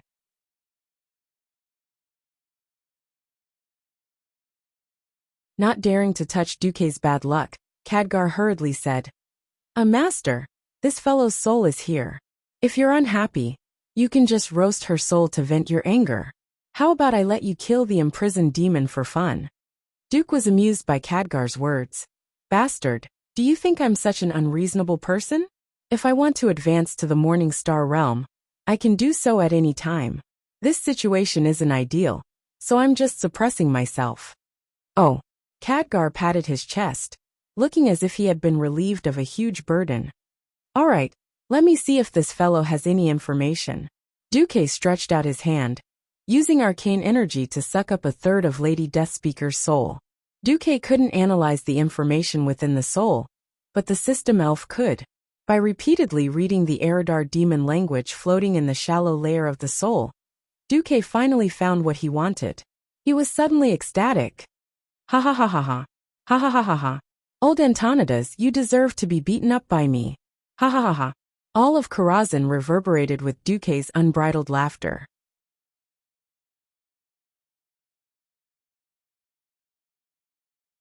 Chapter 292. The Dark Portal Year 2, 11th of February. In the Dalajan, Antonidas was feeling very angry. That's right. After he was cursed by Gul'dan last year, he was the first to study the power of curses. However, as more information on Orc Warlocks and Orc Death Knights was brought to the Dalajan, Antonidas suddenly realized that this was a taboo that humans should not touch. In the middle of last December, after an emergency discussion by the 6-member Kirin Tor Council, they voted 5-1 to seal all information on necromancy. They sealed everything and locked it in the Violet Library. They announced this decision to the entire Dalajan. The matter should have ended there. But in early January, Antonidas received a report that zombies were found in the frozen fields near the Dalajan. It was obvious that this was the work of a mage, although the experimental subjects were just lab rats.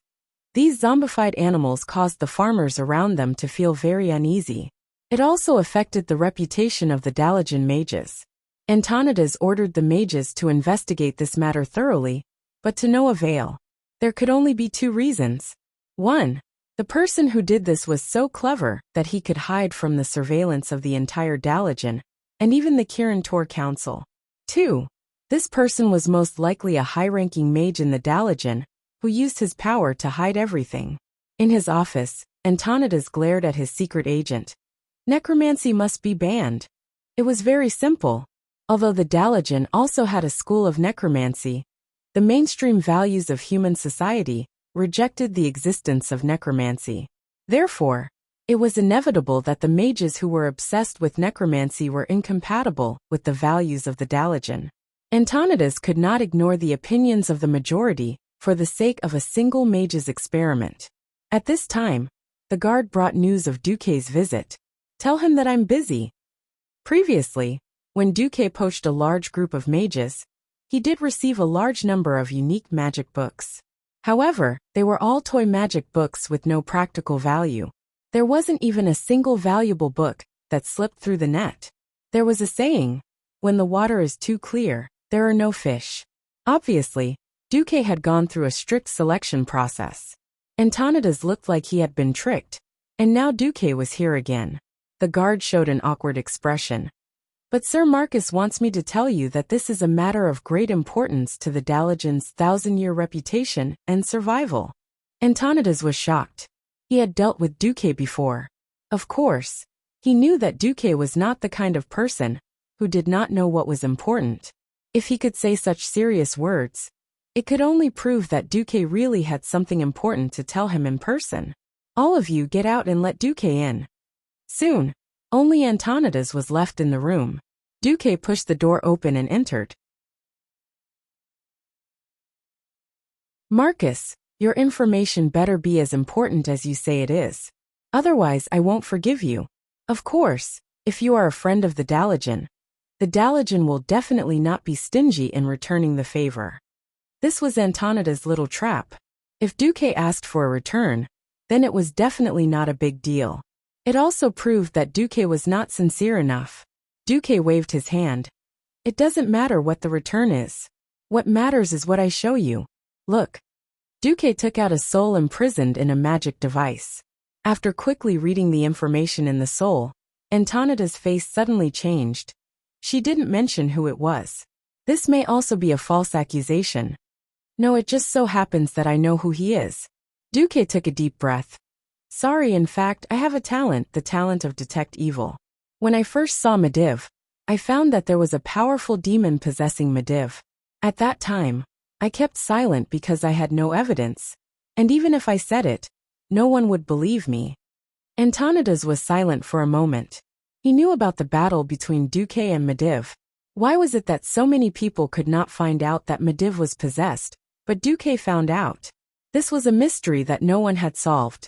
Now Duque solemnly told him that everything he said was true. This gave Antonidas a bad feeling. In fact, before I came, I took the opportunity to visit some high-ranking Daligen mages, and I finally found my target. Antonidas' face was already frosty. Duke Marcus, do you know what you are saying? I know what I am saying. I want to invite the Archbishop of the Holy Light, Alonsus Fail, here. He will provide evidence for my accusations. But before that, I strongly suggest that you contact the two counselors, Crasus and Kale. You are indeed powerful, but even you can't guarantee that you will be able to keep him here. All right, on the 12th of February, Kirin Tor Chairman Antonidas summoned all the Kirin Tor counselors and reserve counselors. For the upcoming war with the orcs, we need to meet again to discuss the arrangements. It was a very reasonable reason. No one suspected that there would be any problems. But when all the counselors arrived at the magic conference floating in the sky above the Daligen city, they suddenly realized that the situation was a little strange. For daily affairs, the 6-member council was the highest decision-maker. Unless it concerned the life or death of the Daligen, or a change in the council, there would not be any backup counselors. This time, the 3 backup counselors sat in the spectator seats. When everyone had arrived, the Archbishop of the Holy Light, Alonsus, the Alliance's Deputy Commander Duque, and Paladin Uther arrived, filling the conference room with an ominous feeling. The magic circuits in Antonidas' body circulated, surging mana spilling out of his body. The temperature of the entire conference room dropped by a full 10 degrees. The aged Breaking Dawn wizard slammed his hands on the magic table in front of him, causing a loud bang to ring out. First of all, please take off your masks. As the chairman, I, Antonidas, declare that we do not need these things today. Although they did not know why, they still did as they were told. They were not supposed to take off their magic masks in front of outsiders. The 3 backup counselors, 2 men and 1 woman, were all passers-by that Duque did not know. Antonidas placed his hands on the table, exuding an aura like that of a ferocious tiger. His voice shocked everyone present. There is a traitor among us. A traitor who colludes with the devil. Once these words were spoken, there was an uproar. Devil? Kale, and a few others stood up in shock. What the hell? There was actually a traitor who colluded with the devil in the Kirin Tor Council.